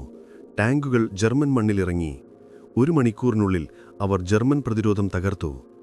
തുടക്കത്തിൽ പ്രതീക്ഷിച്ചതിലും വളരെ കുറവ് ആൾനാശം മാത്രമേ ഉണ്ടായുള്ളൂ. ജർമ്മൻകാർക്ക് അബദ്ധം മനസ്സിലായപ്പോഴേക്കും വൈകിപ്പോയിരുന്നു. അവർ തങ്ങളുടെ വടിക്കോപ്പുകൾ മുഴുവൻ നിഴലുകൾക്കു നേരെ പ്രയോഗിച്ചു തീർത്തിരുന്നു. യഥാർത്ഥ സൈന്യം അവരുടെ നെഞ്ചത്ത് കയറിക്കഴിഞ്ഞു. തിരശീല വീഴുന്നു. Curtain call. നേരം വെളുത്തു. ഗോസ്റ്റ് ആർമിയുടെ സൈനികർ കിടങ്ങുകളിൽ നിന്ന് തലയുയർത്തി നോക്കി. ചുറ്റും പുകയുന്ന കുഴികൾ, കീറിപ്പറിഞ്ഞ റബ്ബർ കഷ്ണങ്ങൾ, തകർന്ന സ്പീക്കറുകൾ. പക്ഷേ അവരിൽ ഭൂരിഭാഗം പേരും ജീവനോടെയുണ്ടായിരുന്നു. റേഡിയോയിൽ സന്ദേശം വന്നു, ദൗത്യം വിജയിച്ചു, 9th ആർമി നദി കടന്നു, ജർമ്മനിയിലേക്ക് സ്വാഗതം. ആ കലാകാരന്മാർ പരസ്പരം കെട്ടിപ്പിടിച്ചു കരഞ്ഞു. അവർ വെടിയുതിർത്തിട്ടില്ല, ഒരാളെപ്പോലും കൊന്നിട്ടില്ല. പക്ഷേ ആ ഒരൊറ്റ രാത്രികൊണ്ട് അവർ രക്ഷിച്ചത് 30,000-ഓളം സ്വന്തം സഹോദരങ്ങളുടെ ജീവനാണ്. അവർ ജർമ്മൻ സാമ്രാജ്യത്തിന്റെ വാതിലുകൾ മലർക്കെ തുറന്നുകൊടുത്തു, വെറും ബുദ്ധിയും ഭാവനയും ഉപയോഗിച്ച്. ഈ ഓപ്പറേഷനായിരുന്നു ഗോസ്റ്റ് ആർമിയുടെ ഏറ്റവും വലിയ വിജയം. പക്ഷേ യുദ്ധം അവസാനിക്കാറായി. ഇനി അവർക്ക് ചെയ്യാനുള്ളത് മറ്റൊന്നായിരുന്നു, യുദ്ധഭൂമിയിലെ കല.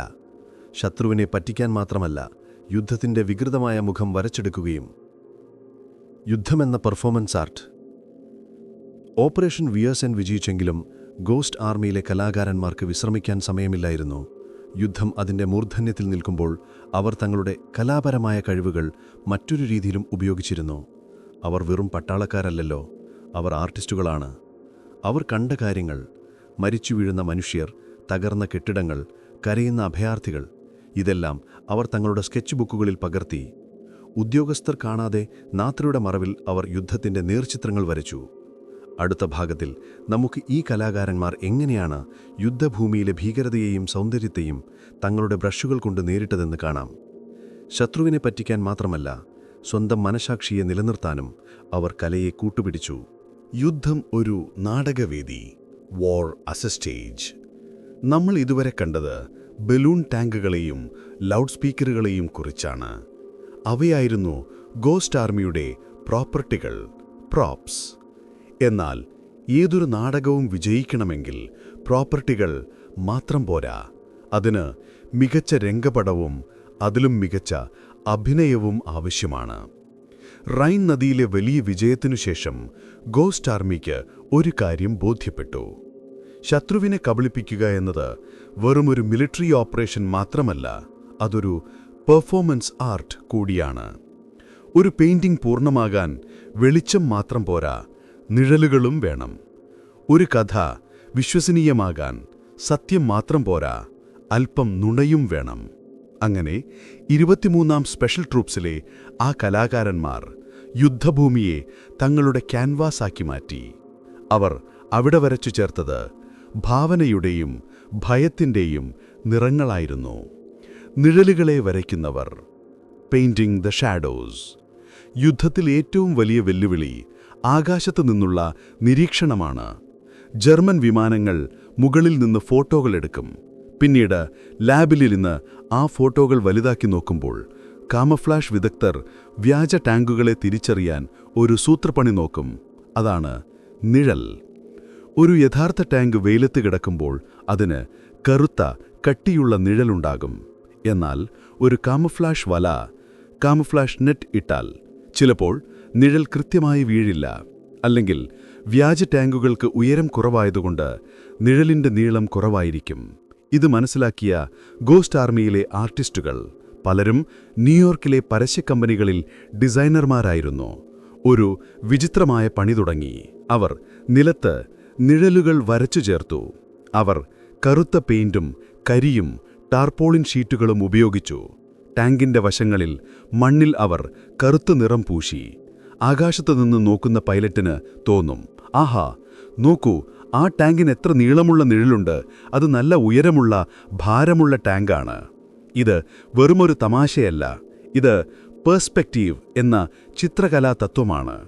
ത്രിമാനമായ ഒന്നിനെ ദ്വിമാനമായ ഫോട്ടോയിൽ എങ്ങനെ കാണപ്പെടണം എന്ന് തീരുമാനിക്കുന്നത് ഈ കലാകാരന്മാരാണ്. അവർ സൂര്യന്റെ ചലനം പോലും കണക്കുകൂട്ടി. രാവിലെ നിഴൽ നീളമുള്ളതായും ഉച്ചയ്ക്ക് കുറഞ്ഞതായും തോന്നിപ്പിക്കാൻ അവർ പെയിന്റിങ്ങിൽ മാറ്റങ്ങൾ വരുത്തി. Theatre of war. വിഷ്വൽ ഇഫക്ട്സുകൾക്ക് അപ്പുറം അവർ നടത്തിയ ആക്ടിംഗ് ചരിത്രത്തിലെ തന്നെ ഏറ്റവും രസകരമായ ചാരപ്പണിയായിരുന്നു. ഫ്രാൻസിലെയും ബെൽജിയത്തിലെയും പല നഗരങ്ങളിലും അന്ന് ജർമ്മൻ ചാരന്മാർ സജീവമായിരുന്നു. അവർ ബാറുകളിലും കഫേകളിലും ചന്തകളിലും സാധാരണക്കാരുടെ വേഷത്തിൽ കറങ്ങി നടക്കും. അലൈഡ് സൈനികർ മദ്യപിച്ചു വായ തുറക്കുന്നത് കേൾക്കാൻ അവർ കാത്തിരിക്കും. സാധാരണ സൈനികർക്ക് കടുത്ത നിർദ്ദേശമുണ്ട്: വായ തുറക്കരുത്, രഹസ്യങ്ങൾ സൂക്ഷിക്കുക. എന്നാൽ ഗോസ്റ്റ് ആർമിക്ക് ലഭിച്ച നിർദ്ദേശം നേരെ തിരിച്ചായിരുന്നു: നഗരത്തിൽ പോകൂ, കള്ളങ്ങൾ വിളിച്ചു പറയൂ. ഇതിനായി അവർ സ്പെഷ്യൽ ഇഫക്ട്സ് ടീമിനെ ഇറക്കി. ഗോസ്റ്റ് ആർമിയിലെ ചില സൈനികർ ജനറലുകളുടെയും കേണലുകളുടെയും വേഷം കെട്ടി. അവർ തങ്ങളുടെ ജീപ്പുകളിൽ വ്യാജ നക്ഷത്രങ്ങളും ഡിവിഷൻ പതാകകളും വെച്ചു. ഒരു സാധാരണ പ്രൈവറ്റ് സൈനികൻ പെട്ടെന്നൊരു ബ്രിഗേഡിയറായി മാറുന്നു.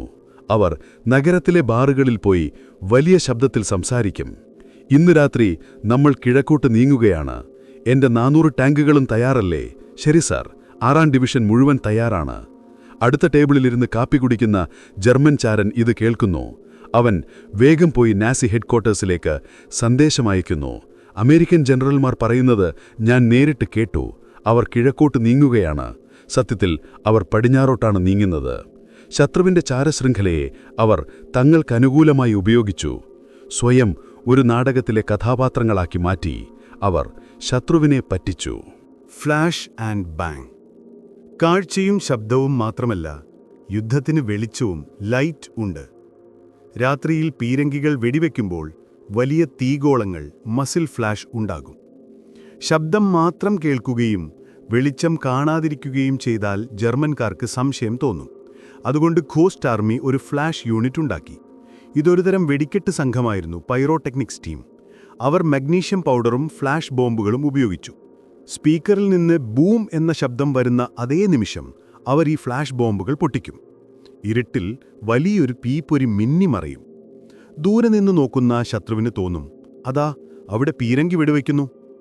ഇത് അങ്ങേയറ്റം അപകടകരമായ പണിയായിരുന്നു. യഥാർത്ഥ സ്ഫോടക വസ്തുക്കൾ കൈകാര്യം ചെയ്യുന്ന കലാകാരന്മാർ ഒരു ചെറിയ പിഴവ് പറ്റിയാൽ സ്വന്തം കയ്യോ മുഖമോ കരിഞ്ഞുപോകാം. പക്ഷേ ആ കൃത്രിമ ഇടിമുഴക്കം പൂർണ്ണമാകാൻ ഈ വെളിച്ചം കൂടിയേ തീരൂ എന്ന് അവർക്ക് നിർബന്ധമായിരുന്നു. യുദ്ധത്തിനിടയിലെ സ്കെച്ച് ബുക്കുകൾ, the art emits the ruins. ഇനിയാണ് ഈ കഥയുടെ ഏറ്റവും വൈകാരികമായ ഭാഗം. ആരായിരുന്നു ഈ മനുഷ്യർ? അവർ കൊലയാളികളായിരുന്നില്ല. അവർ ചിത്രകാരന്മാരും ശില്പികളുമായിരുന്നു. അവരുടെ കൈകൾ തോക്കിനേക്കാൾ വഴങ്ങുന്നത് പെൻസിലിനാണ്. യുദ്ധത്തിൻ്റെ ഇടവേളകളിൽ റബ്ബർ ടാങ്കുകൾ കാറ്റ് നിറച്ചു നിർത്തിയ ശേഷം, സ്പീക്കറുകൾ സെറ്റ് ചെയ്ത ശേഷം, അവർ തങ്ങളുടെ പോക്കറ്റിൽ നിന്ന് ചെറിയ സ്കെച്ച് ബുക്കുകൾ പുറത്തെടുക്കും. എന്നിട്ട് അവർ വരയ്ക്കും അവർ കണ്ട യുദ്ധത്തെ. അമേരിക്കൻ ചരിത്രത്തിലെ പ്രശസ്തരായ പല കലാകാരന്മാരും ഈ യൂണിറ്റിലുണ്ടായിരുന്നു. ഉദാഹരണത്തിന് Ellsworth Kelly, Arthur Singer, Bill Blass എന്നിവർ. അവരെന്താണ് വരച്ചത്? അവർ വീരനായകന്മാരെ ആയിരുന്നില്ല വരച്ചത്. തകർന്ന പള്ളിയുടെ ഗോപുരങ്ങൾ, വഴിയിൽ മരിച്ചുകിടക്കുന്ന കുതിരകൾ, ചെളിയിൽ പുതഞ്ഞ ബൂട്ടുകൾ, കൂട്ടുകാരൻ്റെ ക്ഷീണിച്ച മുഖം, അഭയാർത്ഥികളായ കുട്ടികളുടെ കണ്ണുകൾ. ഈ ചിത്രങ്ങൾ യുദ്ധത്തിൻ്റെ ഔദ്യോഗിക രേഖകളല്ല. ഇതൊരു കലാകാരൻ്റെ ആത്മാവിൻ്റെ രേഖകളാണ്. Documentation of soul. ഒരു സൈനികൻ തൻ്റെ ഡയറിയിൽ കുറിച്ചു, ഞാനിവിടെ വ്യാജ ടാങ്കുകൾ ഉണ്ടാക്കുന്നു, ഇല്ലാത്ത യുദ്ധം സൃഷ്ടിക്കുന്നു. പക്ഷെ എൻ്റെ കൺമുന്നിൽ കാണുന്ന മരണം യഥാർത്ഥമാണ്. ആ സത്യത്തെ എനിക്ക് വരച്ചേ തീരൂ, അല്ലെങ്കിൽ എനിക്ക് ഭ്രാന്ത് പിടിക്കും. അവർക്ക് കല എന്നത് വെറുമൊരു ഹോബിയായിരുന്നില്ല, അതൊരു തെറാപ്പിയായിരുന്നു. നുണകളുടെ ലോകത്ത് ജീവിക്കുമ്പോൾ സത്യം കണ്ടെത്താനുള്ള ഒരേ ഒരു മാർഗം ആ വെള്ളപ്പേപ്പറിൽ വരയ്ക്കുന്ന വരകളായിരുന്നു. വ്യാജ ക്യാമ്പിലെ ജീവിതം. ഗോസ്റ്റാർഗുകളുടെ ക്യാമ്പുകളിലെ ജീവിതം തികച്ചും സറിയൽ ആയിരുന്നു. ഒന്ന് സങ്കൽപ്പിക്കൂ, നിങ്ങൾ രാവിലെ എഴുന്നേൽക്കുന്നു. നിങ്ങളുടെ അടുത്ത് പാർക്ക് ചെയ്തിരിക്കുന്ന 40 ടൺ ടാങ്ക് രാത്രിയിലെ കാറ്റിൽ പറന്നുപോയി മരക്കൊമ്പിൽ തൂങ്ങിക്കിടക്കുന്നു. അല്ലെങ്കിൽ ഒരു പശു വന്ന് നിങ്ങളുടെ പീരങ്കി, റബ്ബർ തിന്നാൻ നോക്കുന്നു. അവർക്ക് ചിരിയും പേടിയും ഒരേ സമയം തോന്നിയിരുന്നു. ഫ്രഞ്ച് കർഷകർ പലപ്പോഴും ഇവരുടെ ക്യാമ്പിലൂടെ നടന്നു പോകാറുണ്ടായിരുന്നു. അവരെ കാണുമ്പോൾ സൈനികർ ആകെ വെപ്രാളപ്പെടും. ഹേ, അങ്ങോട്ട് നോക്കരുത്. ഒരിക്കൽ 2 ഫ്രഞ്ച് സ്ത്രീകൾ ക്യാമ്പിനരികിലൂടെ നടന്നുപോയി. അവിടെ 4 സൈനികർ ചേർന്ന് ഒരു ജീപ്പിനെ തലകീഴായി പിടിച്ച് കുടയുന്നു, അതിലെ വെള്ളം കളയാൻ. ആ സ്ത്രീകൾ അന്തം വിട്ടുപോയി. അമേരിക്കക്കാർ ഹെർക്കുലീസിനേക്കാൾ ശക്തിയുള്ളവരാണ് എന്നവർ നാട്ടിൽ പോയി പറഞ്ഞു. ഇത്തരം തമാശകൾക്കിടയിലും അവർക്കെപ്പോഴും ഓർമ്മയുണ്ടായിരുന്നു തങ്ങൾ നിൽക്കുന്നത് മരണത്തിൻ്റെ നിഴലിലാണ് എന്ന്. മനസ്സിൻ്റെ സംഘർഷം, ഐഡന്റിറ്റി ക്രൈസിസ്. യുദ്ധം അവസാനിക്കാറായപ്പോഴേക്കും ഈ കലാകാരന്മാരിൽ പലരും മാനസികമായി തളർന്നിരുന്നു. തുടർച്ചയായ അഭിനയം, തുടർച്ചയായ നുണകൾ. ഞാൻ ആരാണ്? ഞാനൊരു പട്ടാളക്കാരനാണോ അതോ വെറുമൊരു നടനാണോ? ശത്രുവിനെ കൊല്ലാൻ ആയുധമെടുക്കാത്തതുകൊണ്ട് തങ്ങൾ യഥാർത്ഥ ഹീറോകളല്ല എന്നൊരു തോന്നൽ, ഇംപോസ്റ്റർ സിൻഡ്രോം പലർക്കുമുണ്ടായിരുന്നു. മറ്റു യൂണിറ്റുകളിലെ സൈനികർ രക്തം ചിന്തി മരിക്കുമ്പോൾ തങ്ങളിവിടെ റബ്ബർ ബലൂൺ വീർപ്പിച്ച് കളിക്കുകയാണല്ലോ എന്ന കുറ്റബോധം, ഗിൽട്ട്. പക്ഷെ അവരറിഞ്ഞിരുന്നില്ല, അവരോരോ തവണ സ്പീക്കർ ഓൺ ചെയ്യുമ്പോഴും ഓരോ തവണ വ്യാജ ടാങ്ക് നിരത്തുമ്പോഴും യഥാർത്ഥ യുദ്ധഭൂമിയിൽ നിന്ന് ആയിരക്കണക്കിന് വെടിയുണ്ടകളെയാണ് അവർ തങ്ങളുടെ നേർക്ക് വഴിതിരിച്ചുവിട്ടത്. ആ വഴിതിരിച്ചുവിട്ടൽ കാരണം ആയിരക്കണക്കിന് അമ്മമാർക്ക് തങ്ങളുടെ മക്കളെ തിരിച്ചുകിട്ടി. അവർ കൊലയാളികളായിരുന്നില്ല, അവർ രക്ഷകരായിരുന്നു, സേവിയേഴ്സ്. പക്ഷെ ആ സത്യം മനസ്സിലാക്കാൻ അവർക്ക് പിന്നീടും പതിറ്റാണ്ടുകൾ കാത്തിരിക്കേണ്ടി വന്നു. 1945 May 8, victory day, VE day. യൂറോപ്പിലെ യുദ്ധം അവസാനിച്ചു. ഹിറ്റ്ലറുടെ സാമ്രാജ്യം തകർന്നു തരിപ്പടമായി. തോക്കുകൾ നിശബ്ദമായി. ലോകം മുഴുവൻ തെരുവിലിറങ്ങി ആഘോഷിക്കുകയാണ്. പാരീസിലും ലണ്ടനിലും ന്യൂയോർക്കിലും ആഹ്ലാദ പ്രകടനങ്ങൾ നടക്കുന്നു. പക്ഷേ ഈ ആരവങ്ങൾക്കിടയിലും 23ാം സ്പെഷ്യൽ ട്രൂപ്സിലെ ഗോസ്റ്റ് ആർമിയിലെ അംഗങ്ങൾ വിചിത്രമായ ഒരു മരവിപ്പിലായിരുന്നു. അവർ തങ്ങളുടെ ട്രക്കുകളിലിരുന്ന് അവസാനത്തെ മായാജാല ഉപകരണങ്ങൾ പാക്ക് ചെയ്യുകയായിരുന്നു. അവർക്ക് സന്തോഷമുണ്ടായിരുന്നില്ലേ? തീർച്ചയായും ഉണ്ടായിരുന്നു. തങ്ങൾ ജീവനോടെ ഉണ്ടല്ലോ എന്ന ആശ്വാസം. പക്ഷേ അതിനേക്കാൾ വലിയൊരു ചോദ്യം അവരുടെ മനസ്സിൽ അവശേഷിച്ചു. നമ്മൾ ശരിക്കും എന്താണ് ചെയ്തത്? മറ്റു യൂണിറ്റുകളിലെ സൈനികർക്ക് പറയാൻ വീരകഥകളുണ്ടായിരുന്നു. ഞാൻ ബെർലിൻ പിടിച്ചെടുത്തു, ഞാൻ 10 നാസികളെ വധിച്ചു, ഞാൻ ആ പാലം തകർത്തു. പക്ഷേ ഗോസ്റ്റ് ആർമിയിലെ സൈനികർക്ക് എന്തു പറയാൻ കഴിയും? ഞാൻ റബ്ബർ ബലൂൺ വേർപ്പിച്ചു. ഞാൻ സ്പീക്കറിലൂടെ പാട്ട് കേൾപ്പിച്ചു. ഞാൻ വ്യാജ റേഡിയോ സന്ദേശമയച്ചു. യുദ്ധമെന്ന മഹാദുരന്തത്തിനു മുന്നിൽ തങ്ങളുടെ പ്രവൃത്തികൾ വെറും കുട്ടിക്കളിയായിരുന്നു എന്നൊരു സംശയം അവരെ വേട്ടയാടി. അവർ യഥാർത്ഥത്തിൽ യുദ്ധം ജയിക്കാൻ സഹായിച്ചോ, അതോ വെറുതെ ഭാഗ്യം കൊണ്ട് രക്ഷപ്പെട്ടതാണോ? ആ ചോദ്യത്തിനുള്ള ഉത്തരം ലഭിക്കാൻ പിന്നെയും വർഷങ്ങൾ വേണ്ടിവന്നു. പക്ഷേ ആ ഉത്തരം ഞെട്ടിക്കുന്നതായിരുന്നു. കണക്കുകൾ സംസാരിക്കുന്നു. The math of survival. യുദ്ധത്തിനുശേഷം മിലിറ്ററി അനലിസ്റ്റുകൾ ഗോസ്റ്റ് ആർമിയുടെ പ്രവർത്തനങ്ങളെക്കുറിച്ച് വിശദമായ പഠനം നടത്തി. അവർ ഓരോ ഓപ്പറേഷനും എടുത്തു പരിശോധിച്ചു. ബ്രെസ്റ്റ് നഗരത്തിലെ യുദ്ധം, മെറ്റ്സ് കോട്ടയിലെ ഉപരോധം, റൈൻ നദിയിലെ ഓപ്പറേഷൻ വിയർസൻ, ലക്സംബർഗിലെ കാടുകളിലെ നീക്കങ്ങൾ. അവർ ഞെട്ടിപ്പോയി. ഈ 1100 പേർ മാത്രമടങ്ങുന്ന ചെറിയ യൂണിറ്റ് ജർമ്മൻ സൈന്യത്തെ കബളിപ്പിച്ചത് 20-ലധികം തവണയാണ്. ഏറ്റവും കുറഞ്ഞത് 15,000 മുതൽ 30,000 വരെ അലൈഡ് സൈനികരുടെ ജീവൻ ഇവർ നേരിട്ട് രക്ഷിച്ചിട്ടുണ്ട്. ഒന്ന് ചിന്തിച്ചു നോക്കൂ, ഒരു ഫുട്ബോൾ സ്റ്റേഡിയം നിറയെ ആളുകൾ, അത്രയും മനുഷ്യർ. അവർ ജീവനോടെ തിരിച്ചെത്തിയത്, അവരുടെ അമ്മമാർക്ക് മക്കളെ തിരിച്ചു കിട്ടിയത്, കുട്ടികൾക്ക് അച്ഛനെ നഷ്ടപ്പെടാതിരുന്നത് എല്ലാം ഈ കലാകാരന്മാർ അവിടെ റബ്ബർ ടാങ്കുകൾ വെച്ച് ശത്രുവിനെ പറ്റിച്ചതുകൊണ്ട് മാത്രമാണ്. അവർ വെടിയുണ്ടകൾ ഉതിർത്തില്ലായിരിക്കാം, പക്ഷേ അവർ വെടിയുണ്ടകളെ തടഞ്ഞു നിർത്തി. മറ്റുള്ളവരുടെ നെഞ്ചിൽ തറയ്ക്കേണ്ടിയിരുന്ന ആയിരക്കണക്കിന് ബോംബുകൾ അവർ സ്വന്തം തലയിലേക്ക് വാങ്ങിച്ചു. ജനറൽ എയ്സൻഹവറിന്റെ സ്റ്റാഫിലെ ഒരു ഉന്നത ഉദ്യോഗസ്ഥൻ പിന്നീട് പറഞ്ഞു, യുദ്ധത്തിൽ ഒരാളുടെ ജീവൻ രക്ഷിക്കുക എന്നത് ഒരാളുടെ ജീവൻ എടുക്കുന്നതിനേക്കാൾ വലിയ വീരകൃത്യമാണ്. ആ അർത്ഥത്തിൽ ഗോസ്റ്റ് ആർമിയിലെ ഓരോ അംഗങ്ങളും ഓരോ ഹീറോകളാണ്. പക്ഷേ ഈ സത്യം ലോകം അറിയാൻ പാടില്ലായിരുന്നു. നിശബ്ദതയുടെ ഭാരം, ദ ബേർഡൻ ഓഫ് സീക്രസി. യുദ്ധം കഴിഞ്ഞപ്പോൾ സൈനികർ നാട്ടിലേക്ക് മടങ്ങി. കപ്പൽ ന്യൂയോർക്കിലെത്തുമ്പോൾ അവരെ കാത്ത് ബന്ധുക്കൾ നിൽക്കുന്നുണ്ടായിരുന്നു. സാധാരണയായി യുദ്ധം കഴിഞ്ഞു വരുന്നവർ തങ്ങളുടെ അനുഭവങ്ങൾ പങ്കുവയ്ക്കും. പക്ഷേ ഗോസ്റ്റ് ആർമി അംഗങ്ങൾക്ക് പെൻറ്റഗണിൽ നിന്ന് കർശനമായ ഉത്തരവ് ലഭിച്ചിരുന്നു. ക്ലാസിഫൈഡ്, ടോപ്പ് സീക്രട്ട്, അതീവ രഹസ്യം. നിങ്ങൾ ചെയ്ത കാര്യങ്ങളെക്കുറിച്ച് ഒരക്ഷരം പുറത്തു മിണ്ടരുത്. നിങ്ങളുടെ ഭാര്യയോടോ മക്കളോടോ മാതാപിതാക്കളോട് പോലും പറയരുത്. നിങ്ങൾ അവിടെ വെറും ട്രക്ക് ഓടിക്കുകയായിരുന്നു, അല്ലെങ്കിൽ കാവൽ നിൽക്കുകയായിരുന്നു എന്നു മാത്രം പറയുക. എന്തിനായിരുന്നു ഈ രഹസ്യ സ്വഭാവം? യുദ്ധം കഴിഞ്ഞില്ലേ? ഇല്ല, അടുത്ത യുദ്ധം തുടങ്ങുകയായിരുന്നു. ശീതയുദ്ധം, കോൾഡ് വാർ. അമേരിക്കയ്ക്കറിയാമായിരുന്നു, ഭാവിയിൽ സോവിയറ്റ് യൂണിയനെതിരെയും ഇതേ തന്ത്രങ്ങൾ അഥവാ ഡിസപ്ഷൻ ടാക്ടിക്സ് ഉപയോഗിക്കേണ്ടി വരുമെന്ന്. അതുകൊണ്ട് ഞങ്ങൾക്ക് റബ്ബർ ടാങ്കുകളുണ്ട്, സ്പീക്കർ വിദ്യയുണ്ട് എന്ന കാര്യം റഷ്യക്കാർക്കറിയാൻ പാടില്ലായിരുന്നു. അങ്ങനെ ആ 1100 കലാകാരന്മാർ വായമൂടിക്കെട്ടി ജീവിക്കാൻ തുടങ്ങി. അതൊരു വലിയ ഭാരമായിരുന്നു. സ്വന്തം ജീവിതത്തിലെ ഏറ്റവും സാഹസികമായ, ഏറ്റവും അഭിമാനപ്രദമായ അധ്യായം അവർക്ക് കുഴിച്ചുമൂടേണ്ടി വന്നു. ഒരു സൈനികൻ പിന്നീട് ഓർത്തു, എന്റെ മകൻ എന്നോട് ചോദിച്ചു, ഡാഡി, യുദ്ധത്തിൽ എന്താണ് ചെയ്തത്? എനിക്ക് സത്യം പറയാൻ കഴിഞ്ഞില്ല. ഞാൻ പറഞ്ഞു, ഞാൻ വെറുതെ ബോറടിച്ചിരിക്കുകയായിരുന്നു. അവൻ എന്നെ പുച്ഛത്തോടെ നോക്കി. അവന്റെ കൂട്ടുകാരുടെ അച്ഛന്മാർ യുദ്ധവീരന്മാരായിരുന്നു. ഞാൻ വെറുമൊരു മടിയനാണെന്ന് അവൻ കരുതി. ആ നിമിഷം എന്റെ നെഞ്ച് തകർന്നുപോയി. 40-50 വർഷത്തോളം അവർ ഈ നുണയുമായി ജീവിച്ചു. ലോകം അവരെ മറന്നു. ചരിത്ര പുസ്തകങ്ങളിൽ അവരുടെ പേരില്ലായിരുന്നു. കലയിലേക്ക് മടക്കം, റിട്ടേൺ ടു ആർട്ട്. ഗോസ്റ്റ് ആർമിയിലെ അംഗങ്ങൾ തിരികെ അവരുടെ പഴയ ജീവിതത്തിലേക്ക്, കലയുടെ ലോകത്തേക്ക് മടങ്ങി. പക്ഷെ യുദ്ധം അവരെ മാറ്റിയിരുന്നു. അവർ കണ്ട കാഴ്ചകൾ, അനുഭവിച്ച ഭയം, പ്രകൃതിയുടെ നിറങ്ങൾ, ഇതെല്ലാം അവരുടെ കലയെ സ്വാധീനിച്ചു. അവരിൽ പലരും പിൽക്കാലത്ത് അമേരിക്കൻ കലാലോകത്തെ മാറ്റിമറിച്ച പ്രതിഭകളായി മാറി. ഒന്ന്, ബിൽ ബ്ലാസ്.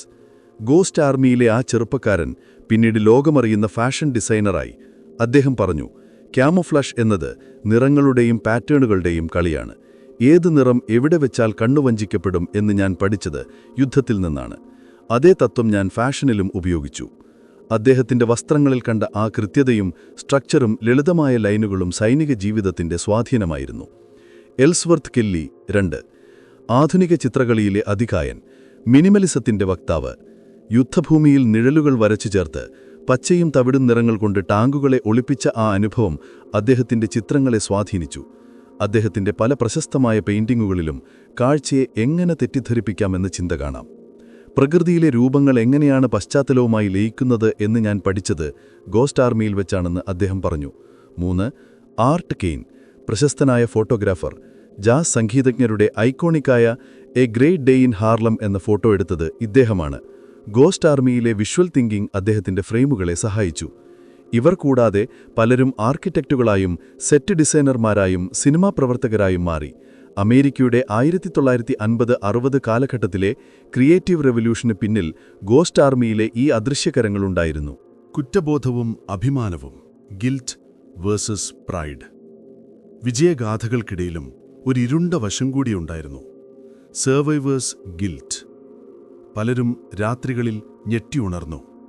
കാതുകളിൽ ഇപ്പോഴും ആ സ്പീക്കറുകളിൽ നിന്നുള്ള ടാങ്ക് ഇരമ്പൽ, കണ്ണുകളിൽ തങ്ങളുണ്ടാക്കിയ വ്യാജ ടാങ്കുകൾക്ക് നേരെ വീണ ബോംബുകളുടെ വെളിച്ചം. ചിലർക്ക് തോന്നി, ഞാൻ കാരണം എന്റെ സുഹൃത്തുക്കൾ മരിച്ചോ? തങ്ങളൊരു സ്ഥലത്ത് വ്യാജ സൈന്യത്തെ സൃഷ്ടിച്ച് ശത്രുവിനെ ആകർഷിക്കുമ്പോൾ ചിലപ്പോൾ കണക്കുകൂട്ടലുകൾ പിഴയ്ക്കാം. തങ്ങൾ ആകർഷിച്ച ബോംബുകൾ സമീപത്തുള്ള ഗ്രാമങ്ങളിലോ നിരപരാധികളായ കർഷകരുടെ വീടുകളിലോ വീണിട്ടുണ്ടെങ്കിലോ ആ ചിന്ത അവരെ നീറ്റിക്കൊണ്ടിരുന്നു. യുദ്ധം ഒരു കണക്കാണ്.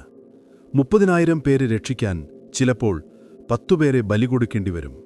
പക്ഷേ ആ 10 പേരുടെ മുഖമോർക്കുമ്പോൾ ആർട്ടിസ്റ്റിന്റെ മനസ്സ് പിടയും. ഒരു ഗോസ്റ്റ് ആർമി അംഗം തന്റെ വാർദ്ധക്യത്തിൽ പറഞ്ഞു, ഞങ്ങൾ കള്ളം പറഞ്ഞു, ഞങ്ങൾ വഞ്ചിച്ചു, അതെല്ലാം നല്ലതിനു വേണ്ടിയായിരുന്നു എന്ന് പറയുമ്പോഴും ഉള്ളിൻ്റെ ഉള്ളിലൊരു വേദനയുണ്ട്. യുദ്ധം ഒന്നിനുമൊരു പരിഹാരമല്ല, അത് വെറുമൊരു ഭ്രാന്താണ്. ഞങ്ങൾ ആ ഭ്രാന്താലയത്തിലെ കോമാളികൾ മാത്രമായിരുന്നു. ആരുമറിയാത്ത ഹീറോകൾ. ദശകങ്ങൾ കടന്നുപോയി. ഗോസ്റ്റ് ആർമി അംഗങ്ങൾ വയസ്സായി, പലരും മരിച്ചുപോയി. അവരുടെ ഭാര്യമാർക്ക് പോലും അറിയില്ലായിരുന്നു തങ്ങളുടെ ഭർത്താക്കന്മാർ യുദ്ധത്തിൽ എന്താണ് ചെയ്തതെന്ന്. വീടിന്റെ തട്ടിൻപുറത്ത് പഴയ പെട്ടികളിൽ ഇവർ വരച്ച സ്കെച്ചുകളും ചില യൂണിഫോം ബാഡ്ജുകളും പൊടിപിടിച്ചിട്ടിടന്നു. ആരും അവരെ ഓർമ്മിച്ചില്ല. 2ാം ലോക മഹായുദ്ധത്തിലെ സിനിമകൾ ഇറങ്ങിയപ്പോൾ അതിലെല്ലാം തോക്കേന്തി നിൽക്കുന്ന നായകന്മാരായിരുന്നു. റബ്ബർ ടാങ്ക് വീർപ്പിക്കുന്നവരെ ആരും സിനിമയാക്കിയില്ല. 1996-ൽ യുദ്ധം കഴിഞ്ഞ് 50 വർഷത്തിനു ശേഷം അമേരിക്കൻ സർക്കാർ ഒടുവിൽ ആ രഹസ്യരേഖകൾ പരസ്യമാക്കി, ഡീക്ലാസിഫൈഡ്. അപ്പോഴാണ് ലോകം ഞെട്ടലോടെ ആ സത്യമറിഞ്ഞത്. എന്ത്? റബ്ബർ ടാങ്കുകളോ? ആർട്ടിസ്റ്റുകളോ? ഇങ്ങനെയൊരു സംഭവം നടന്നോ? ചരിത്രകാരന്മാർ അത്ഭുതപ്പെട്ടു. മിലിറ്ററി സ്ട്രാറ്റജിസ്റ്റുകൾ ആ പഴയ ഫയലുകൾ പഠിക്കാൻ തുടങ്ങി. അപ്പോഴേക്കും ആ 1100 പേരിൽ ഭൂരിഭാഗവും ഈ ലോകത്തോട് വിട പറഞ്ഞിരുന്നു. ജീവിച്ചിരിക്കുന്നവർ 90കളിലെത്തിയ വൃദ്ധന്മാർ അവിശ്വസനീയതയോടെ ആ വാർത്ത കേട്ടു. ഇനി ഞങ്ങൾക്ക് സംസാരിക്കാമോ? സത്യം പറയാമോ? അവർ തങ്ങളുടെ മക്കളെയും കൊച്ചുമക്കളെയും വിളിച്ചു. അവർ ആ പഴയ പെട്ടികൾ തുറന്നു. അതിൽ നിന്ന് പൊടിപിടിച്ച ആ സ്കെച്ച് ബുക്കുകൾ പുറത്തെടുത്തു.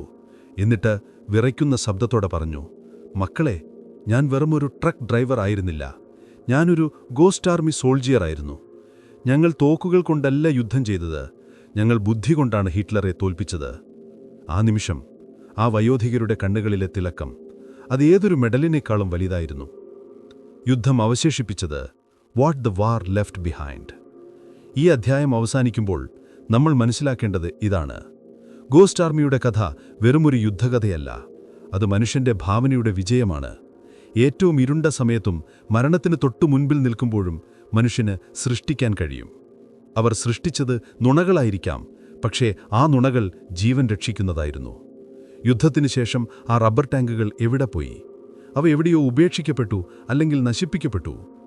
ആ 500 പൗണ്ട് സ്പീക്കറുകൾ തുരുമ്പെടുത്തുപോയി.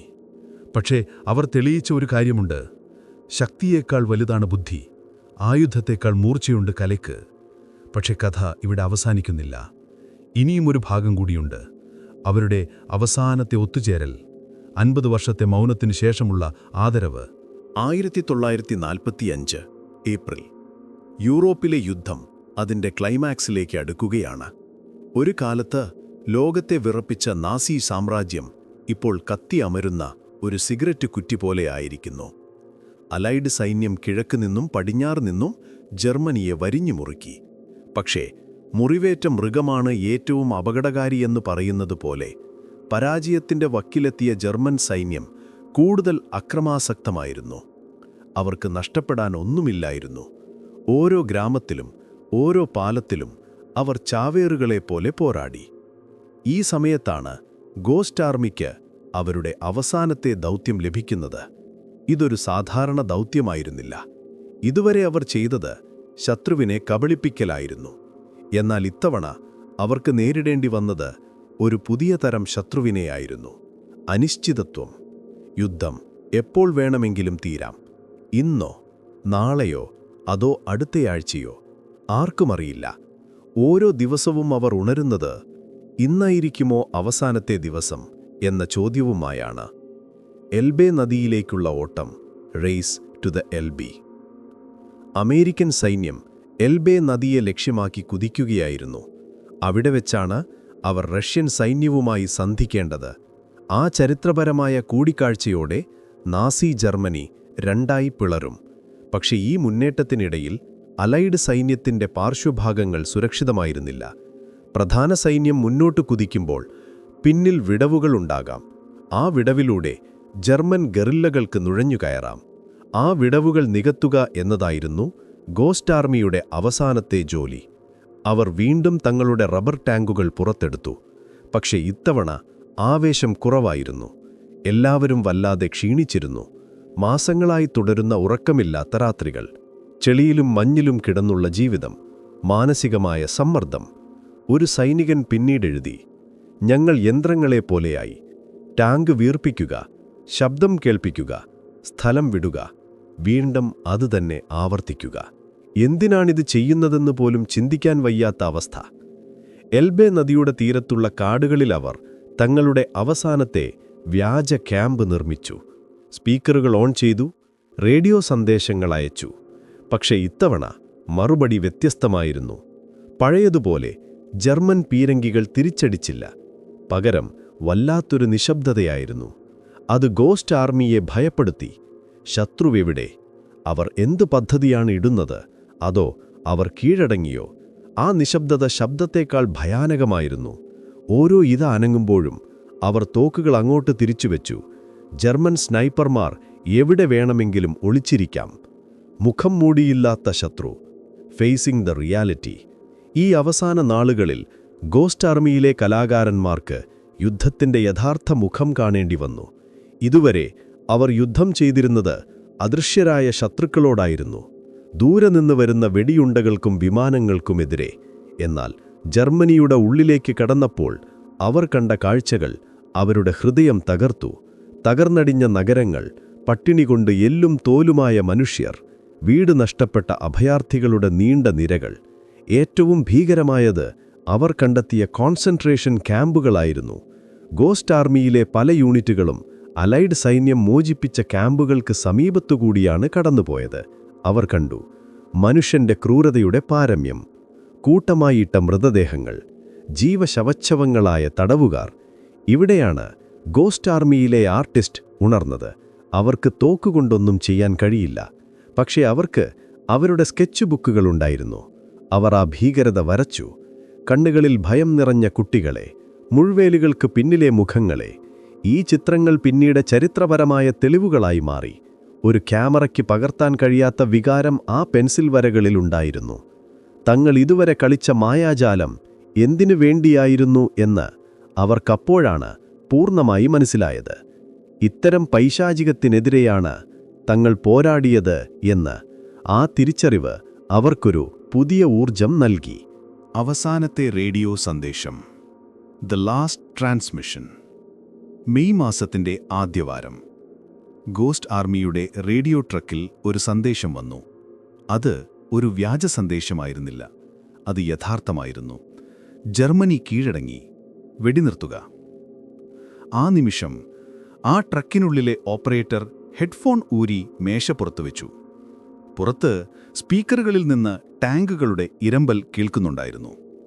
അയാൾ മൈക്കിലൂടെ തന്റെ സുഹൃത്തുക്കളോട് പറഞ്ഞു, എല്ലാവരും ശ്രദ്ധിക്കുക, ഷോ കഴിഞ്ഞു, സ്പീക്കറുകൾ ഓഫ് ചെയ്യൂ. ആ വമ്പൻ സ്പീക്കറുകൾ സ്വിച്ച് ഓഫ് ചെയ്തു.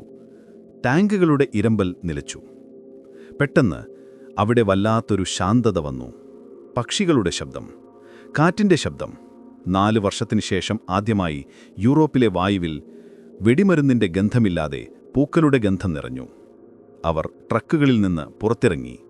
ആരും ആർത്തുവിളിച്ചില്ല, ആരും ഡാൻസ് കളിച്ചില്ല. അവർ ആകാശത്തേക്ക് നോക്കി വെറുതെ നിന്നു. ജീവിച്ചിരിക്കുന്നു എന്ന സത്യം ഉൾക്കൊള്ളാൻ അവർക്ക് സമയം വേണ്ടിയിരുന്നു. തിരശീല വീഴുന്നു. Striking the set. പിന്നീടുള്ള ദിവസങ്ങൾ വിചിത്രമായിരുന്നു. യുദ്ധം ജയിച്ചു. ഇനി വീട്ടിൽ പോകാം. പക്ഷേ ഗോസ്റ്റ് ആർമിയെ സംബന്ധിച്ചിടത്തോളം കാര്യങ്ങൾ അത്ര ലളിതമായിരുന്നില്ല. അവർക്ക് അവരുടെ ആയുധങ്ങൾ നശിപ്പിക്കണമായിരുന്നു. ഇനിയൊരു യുദ്ധം വന്നാൽ ശത്രുക്കൾ, പ്രത്യേകിച്ച് റഷ്യ, ഈ സാങ്കേതികവിദ്യ കൈക്കലാക്കാൻ പാടില്ല.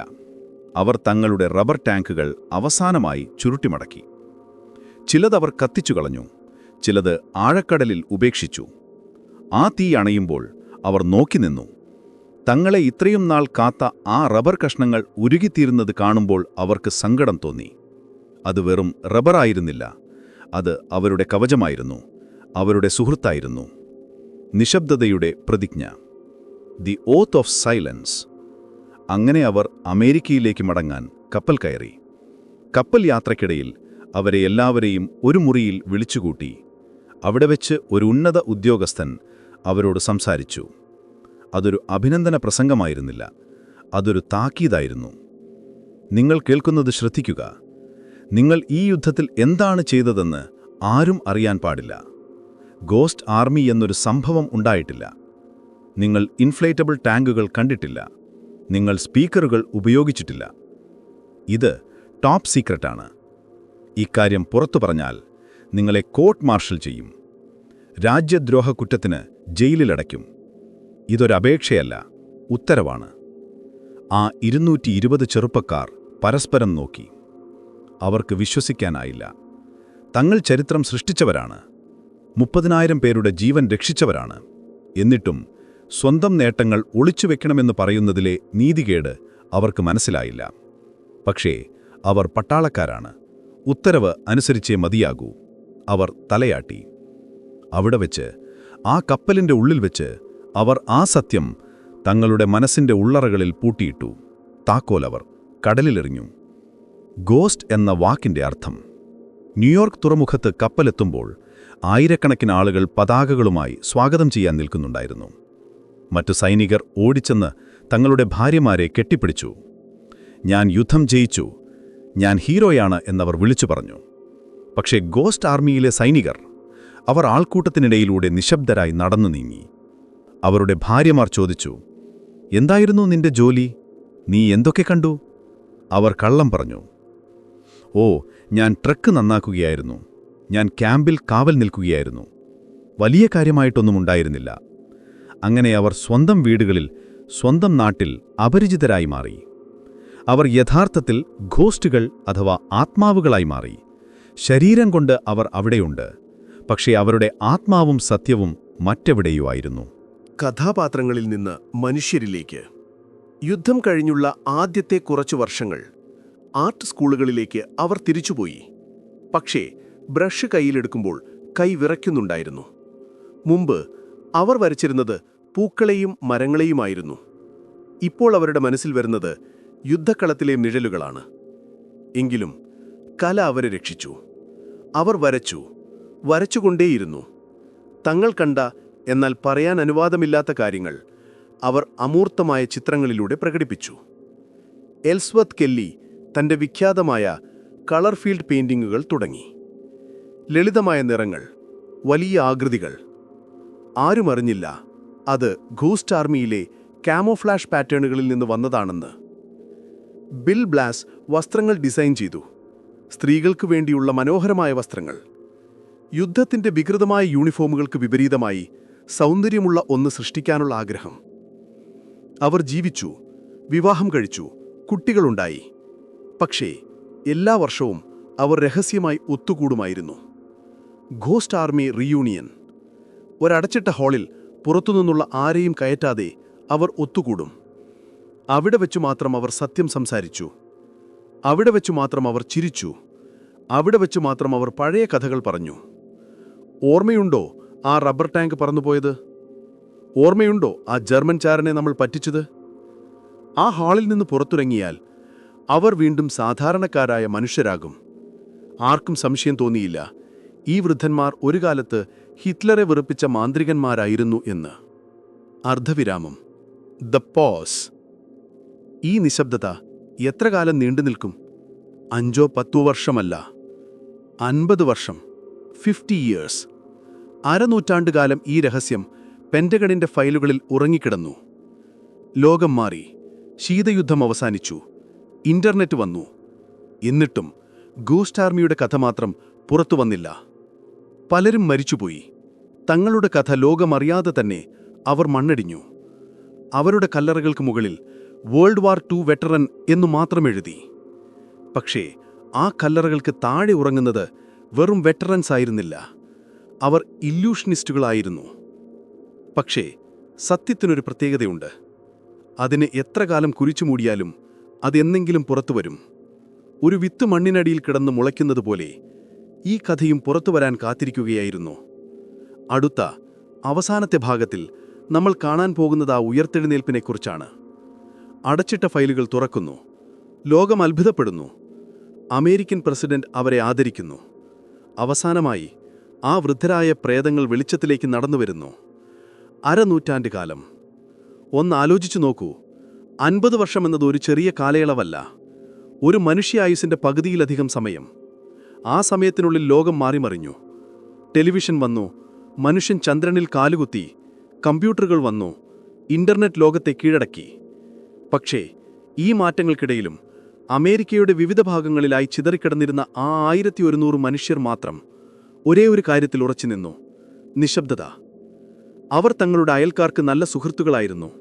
സ്കൂളുകളിൽ അധ്യാപകരായും പരസ്യ കമ്പനികളിൽ ഡിസൈനർമാരായും ഫാക്ടറികളിൽ തൊഴിലാളികളായും അവർ ജീവിച്ചു. അവരുടെ മക്കൾ വളർന്നു വലുതായി, പേരക്കുട്ടികളുണ്ടായി. ആ പേരക്കുട്ടികൾ ചോദിക്കും, ഗ്രാൻഡ്പാ, പണ്ട് യുദ്ധത്തിൽ എന്താണ് ചെയ്തത്? അപ്പോഴും ആ വൃദ്ധർ ചിരിച്ചുകൊണ്ട് പറയും, ഓ, ഞാനവിടെ ട്രക്കിന്റെ ടയർ മാറ്റുന്ന പണിയായിരുന്നു. അല്ലെങ്കിൽ, ഞാൻ വെറുതെ ബോറടിച്ചിരിക്കുകയായിരുന്നു. അവർ കള്ളം പറയുകയായിരുന്നില്ല, അവർ തങ്ങളുടെ വാക്കു പാലിക്കുകയായിരുന്നു. 1945 കപ്പലിൽ വെച്ചെടുത്ത ആ പ്രതിജ്ഞ. പക്ഷേ ഉള്ളിൻ്റെ ഉള്ളിൽ അവർ ആഗ്രഹിച്ചിരുന്നു, ഒരിക്കലെങ്കിലും, മരിക്കുന്നതിനു മുൻപ് ഒരിക്കലെങ്കിലും ലോകം സത്യമറിയണമെന്ന്. തങ്ങൾ ഭീകരന്മാരായിരുന്നില്ലെന്നും ചരിത്രത്തിലെ ഏറ്റവും വലിയ സാഹസികരായിരുന്നു എന്നും സ്വന്തം മക്കളെങ്കിലും അറിയണമെന്ന് അവർ ആശിച്ചു. 1996 പൂട്ടുപൊളിയുന്നു. ദ ഡീക്ലാസിഫിക്കേഷൻ. വർഷം 1996. ശീതയുദ്ധം അവസാനിച്ചിരിക്കുന്നു. സോവിയറ്റ് യൂണിയൻ തകർന്നു. പെന്റഗണിന്റെ രഹസ്യ അറകളിൽ സൂക്ഷിച്ചിരുന്ന പഴയ ഫയലുകൾക്ക് ഇനി പ്രസക്തിയില്ലെന്ന് സർക്കാർ തീരുമാനിച്ചു. ഒരു സാധാരണ പ്രവൃത്തി ദിവസം. നാഷണൽ ആർക്കൈവ്സിലെ ഒരു ഉദ്യോഗസ്ഥൻ പൊടിപിടിച്ച ഒരു പെട്ടി തുറക്കുന്നു. അതിന്റെ പുറത്ത് ചുവന്ന മഷിയിൽ എഴുതിയിരുന്ന ടോപ്പ് സീക്രട്ട് എന്ന സീൽ അയാൾ വെട്ടിക്കളയുന്നു. പകരം ഡീക്ലാസിഫൈഡ്, പരസ്യപ്പെടുത്താവുന്നത് എന്ന് സീൽ ചെയ്യുന്നു. ആ പെട്ടിയിലുണ്ടായിരുന്നത് വെറും കടലാസുകളായിരുന്നില്ല, അത് അത്ഭുതങ്ങളായിരുന്നു. റബ്ബർ ടാങ്കുകളുടെ ഫോട്ടോകൾ, വ്യാജ റേഡിയോ സന്ദേശങ്ങളുടെ തിരക്കഥകൾ, യുദ്ധഭൂമിയിൽ ആർട്ടിസ്റ്റുകൾ വരച്ച സ്കെച്ചുകൾ, ജനറൽമാരുടെ അഭിനന്ദന കത്തുകൾ. ഈ വിവരങ്ങൾ പുറത്തുവന്നപ്പോൾ ആദ്യം ആരും ശ്രദ്ധിച്ചില്ല. പത്രങ്ങളുടെ ഉൾപേജുകളിൽ ചെറിയ വാർത്തയായി അത് വന്നു. പക്ഷേ ചരിത്രകാരന്മാർ അത് കണ്ടപ്പോൾ ഞെട്ടിപ്പോയി. രണ്ടാം മഹായുദ്ധത്തിന്റെ ഭൂപടങ്ങൾ അവർ വീണ്ടും പരിശോധിച്ചു. ഒരു മിനിറ്റ്, ഇവിടെ രേഖകൾ പ്രകാരം 2 ഡിവിഷൻ സൈന്യമുണ്ടായിരുന്നല്ലോ. പക്ഷേ പുതിയ ഫയലുകൾ പറയുന്നത് അവിടെ ആരും ഉണ്ടായിരുന്നില്ല എന്നാണല്ലോ. അപ്പോൾ ജർമ്മൻകാർ വെടിവെച്ചത് ആരെയാണ്? പതുക്കെ പതുക്കെ ആ സത്യം ചുരുളഴിയാൻ തുടങ്ങി. ഗോസ്റ്റ് ആർമി എന്ന പേര് ആദ്യമായി പൊതുസമൂഹം കേൾട്ടു തുടങ്ങി. കുടുംബങ്ങളുടെ തിരിച്ചറിവ്, ദ റിയലൈസേഷൻ. ഈ വാർത്ത ടിവിയിലും പത്രങ്ങളിലും വന്നപ്പോൾ അമേരിക്കയിലെ പല വീടുകളിലും അവിശ്വസനീയമായ രംഗങ്ങൾ അരങ്ങേറി. ഒരു ഉദാഹരണത്തിന്, പ്രശസ്ത ഇല്ലസ്ട്രേറ്ററായ ആർതർ ഷിൽസ്റ്റോണിന്റെ വീട്. അദ്ദേഹത്തിന്റെ മകൻ അച്ഛനോട് ചോദിച്ചു, ഡാഡി, ടിവിയിൽ പറയുന്ന ഈ ഗോസ്റ്റ് ആർമിയിൽ ഡാഡിയുടെ യൂണിറ്റിന്റെ പേരാണല്ലോ പറയുന്നത്. അപ്പോൾ ആ വയസ്സായ അച്ഛൻ, അതുവരെ മൗനിയായിരുന്ന ആ മനുഷ്യൻ, പതുക്കെ എഴുന്നേറ്റ് തന്റെ പഴയ പെട്ടി തുറന്നു. അതിൽ നിന്ന് ഒരു പഴയ ഫോട്ടോ എടുത്ത് കാണിച്ചു. ഒരു റബ്ബർ ടാങ്കിന്റെ അരികിൽ ചിരിച്ചുകൊണ്ട് നിൽക്കുന്ന ചെറുപ്പക്കാരൻ. അതേ മോനെ, അത് ഞാനായിരുന്നു. മകൻ അത്ഭുതപ്പെട്ടുപോയി. ഡാഡി, ഇത്രയും നാള് ഇത് എന്നോട് പറഞ്ഞില്ലല്ലോ. അച്ഛൻ ചിരിച്ചു. എനിക്ക് അനുവാദമില്ലായിരുന്നു. ഇതൊരാളുടെ മാത്രം കഥയല്ല. 100 കണക്കിന് കുടുംബങ്ങളിൽ എന്നെ അച്ഛൻ അഥവാ ഭർത്താവ് ഒരു ഹീറോ ആയിരുന്നു എന്ന തിരിച്ചറിവ് കണ്ണീരോടെ ആഘോഷിക്കപ്പെട്ടു. അവർ മടിയന്മാരായിരുന്നില്ല, അവർ മാന്ത്രികരായിരുന്നു. റിക് ബെയർ എന്ന ചരിത്രകാരൻ, റിക് ബെയേഴ്സ് ക്വസ്റ്റ്. പക്ഷേ ഈ രേഖകൾ പുറത്തുവന്നെങ്കിലും ഇവർക്ക് അർഹമായ അംഗീകാരം ലഭിക്കാൻ പിന്നെയും വർഷങ്ങളെടുത്തു. അതിന് കാരണക്കാരനായത് റിക് ബെയർ എന്ന ഡോക്യുമെന്ററി സംവിധായകനാണ്. അദ്ദേഹം യാദൃച്ഛികമായി ഈ കഥ കേൾക്കുകയും ഇതിനെക്കുറിച്ച് ആഴത്തിൽ പഠിക്കാൻ തീരുമാനിക്കുകയും ചെയ്തു. അദ്ദേഹം ജീവിച്ചിരിക്കുന്ന ഓരോ ഗോസ്റ്റ് ആർമി അംഗത്തെയും തേടിപ്പിടിച്ചു. അവരെ ക്യാമറയ്ക്ക് മുന്നിലിരുത്തി അവരുടെ കഥകൾ റെക്കോർഡ് ചെയ്തു.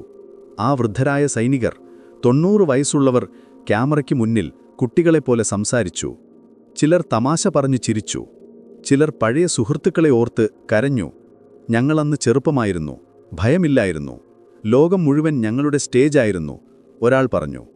റിക് ബെയർ നിർമ്മിച്ച ദ ഗോസ്റ്റ് ആർമി എന്ന ഡോക്യുമെന്ററി 2013 പുറത്തിറങ്ങിയതോടെയാണ് ലോകം ഈ കഥയുടെ യഥാർത്ഥ വലിപ്പം മനസ്സിലാക്കിയത്.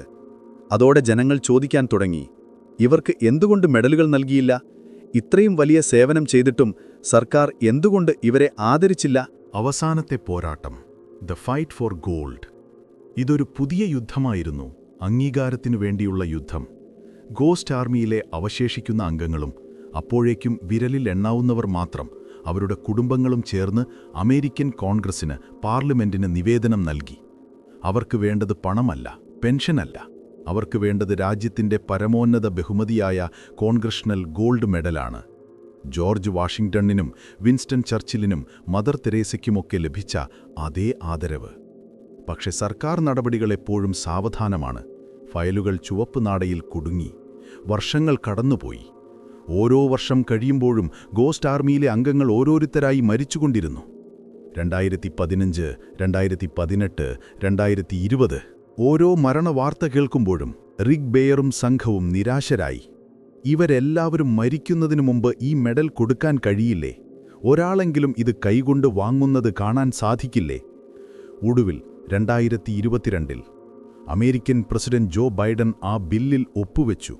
Ghost army Congressional gold medal act. അതൊരു ചരിത്ര നിമിഷമായിരുന്നു. 77 വർഷത്തെ കാത്തിരിപ്പിന് വിരാമം. 2024 ആ സുദിനം. Washington DC, Capitol hall. രാജ്യത്തെ ഏറ്റവും ഉയർന്ന നിലയിലുള്ള വ്യക്തികൾ തിങ്ങി നിറഞ്ഞ സദസ്സ്. വേദിയിൽ വീൽചെയറുകളിൽ ഇരിക്കുന്നത് വെറും 3 പേർ. ബെർണി ബ്ലൂസ്റ്റീൻ 100 വയസ്സ്, സെയ്മൂർ നുസെൻബൗം 100 വയസ്സ്, ജോൺ ക്രിസ്റ്റ്മാൻ 99 വയസ്സ്.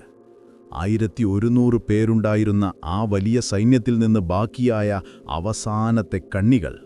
അവരുടെ മുഖത്ത് പ്രായാധിക്യത്തിൻ്റെ ക്ഷീണമുണ്ട്, ചെവികൾക്ക് കേൾവി കുറവാണ്.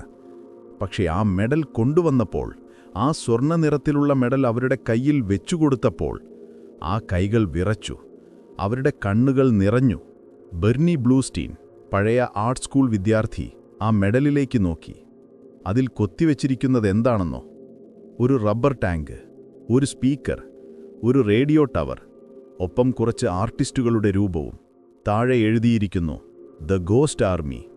അദ്ദേഹം മൈക്കിലൂടെ വിറയ്ക്കുന്ന ശബ്ദത്തിൽ പറഞ്ഞു, ഇത് എനിക്ക് വേണ്ടിയല്ല, ഫ്രാൻസിലെയും ജർമ്മനിയിലെയും കാടുകളിൽ അന്ന് എൻ്റെ കൂടെ ഉണ്ടായിരുന്ന, ഇന്നിവിടെ ഇല്ലാത്ത എൻ്റെ ആയിരക്കണക്കിന് സുഹൃത്തുക്കൾക്ക് വേണ്ടിയാണ്.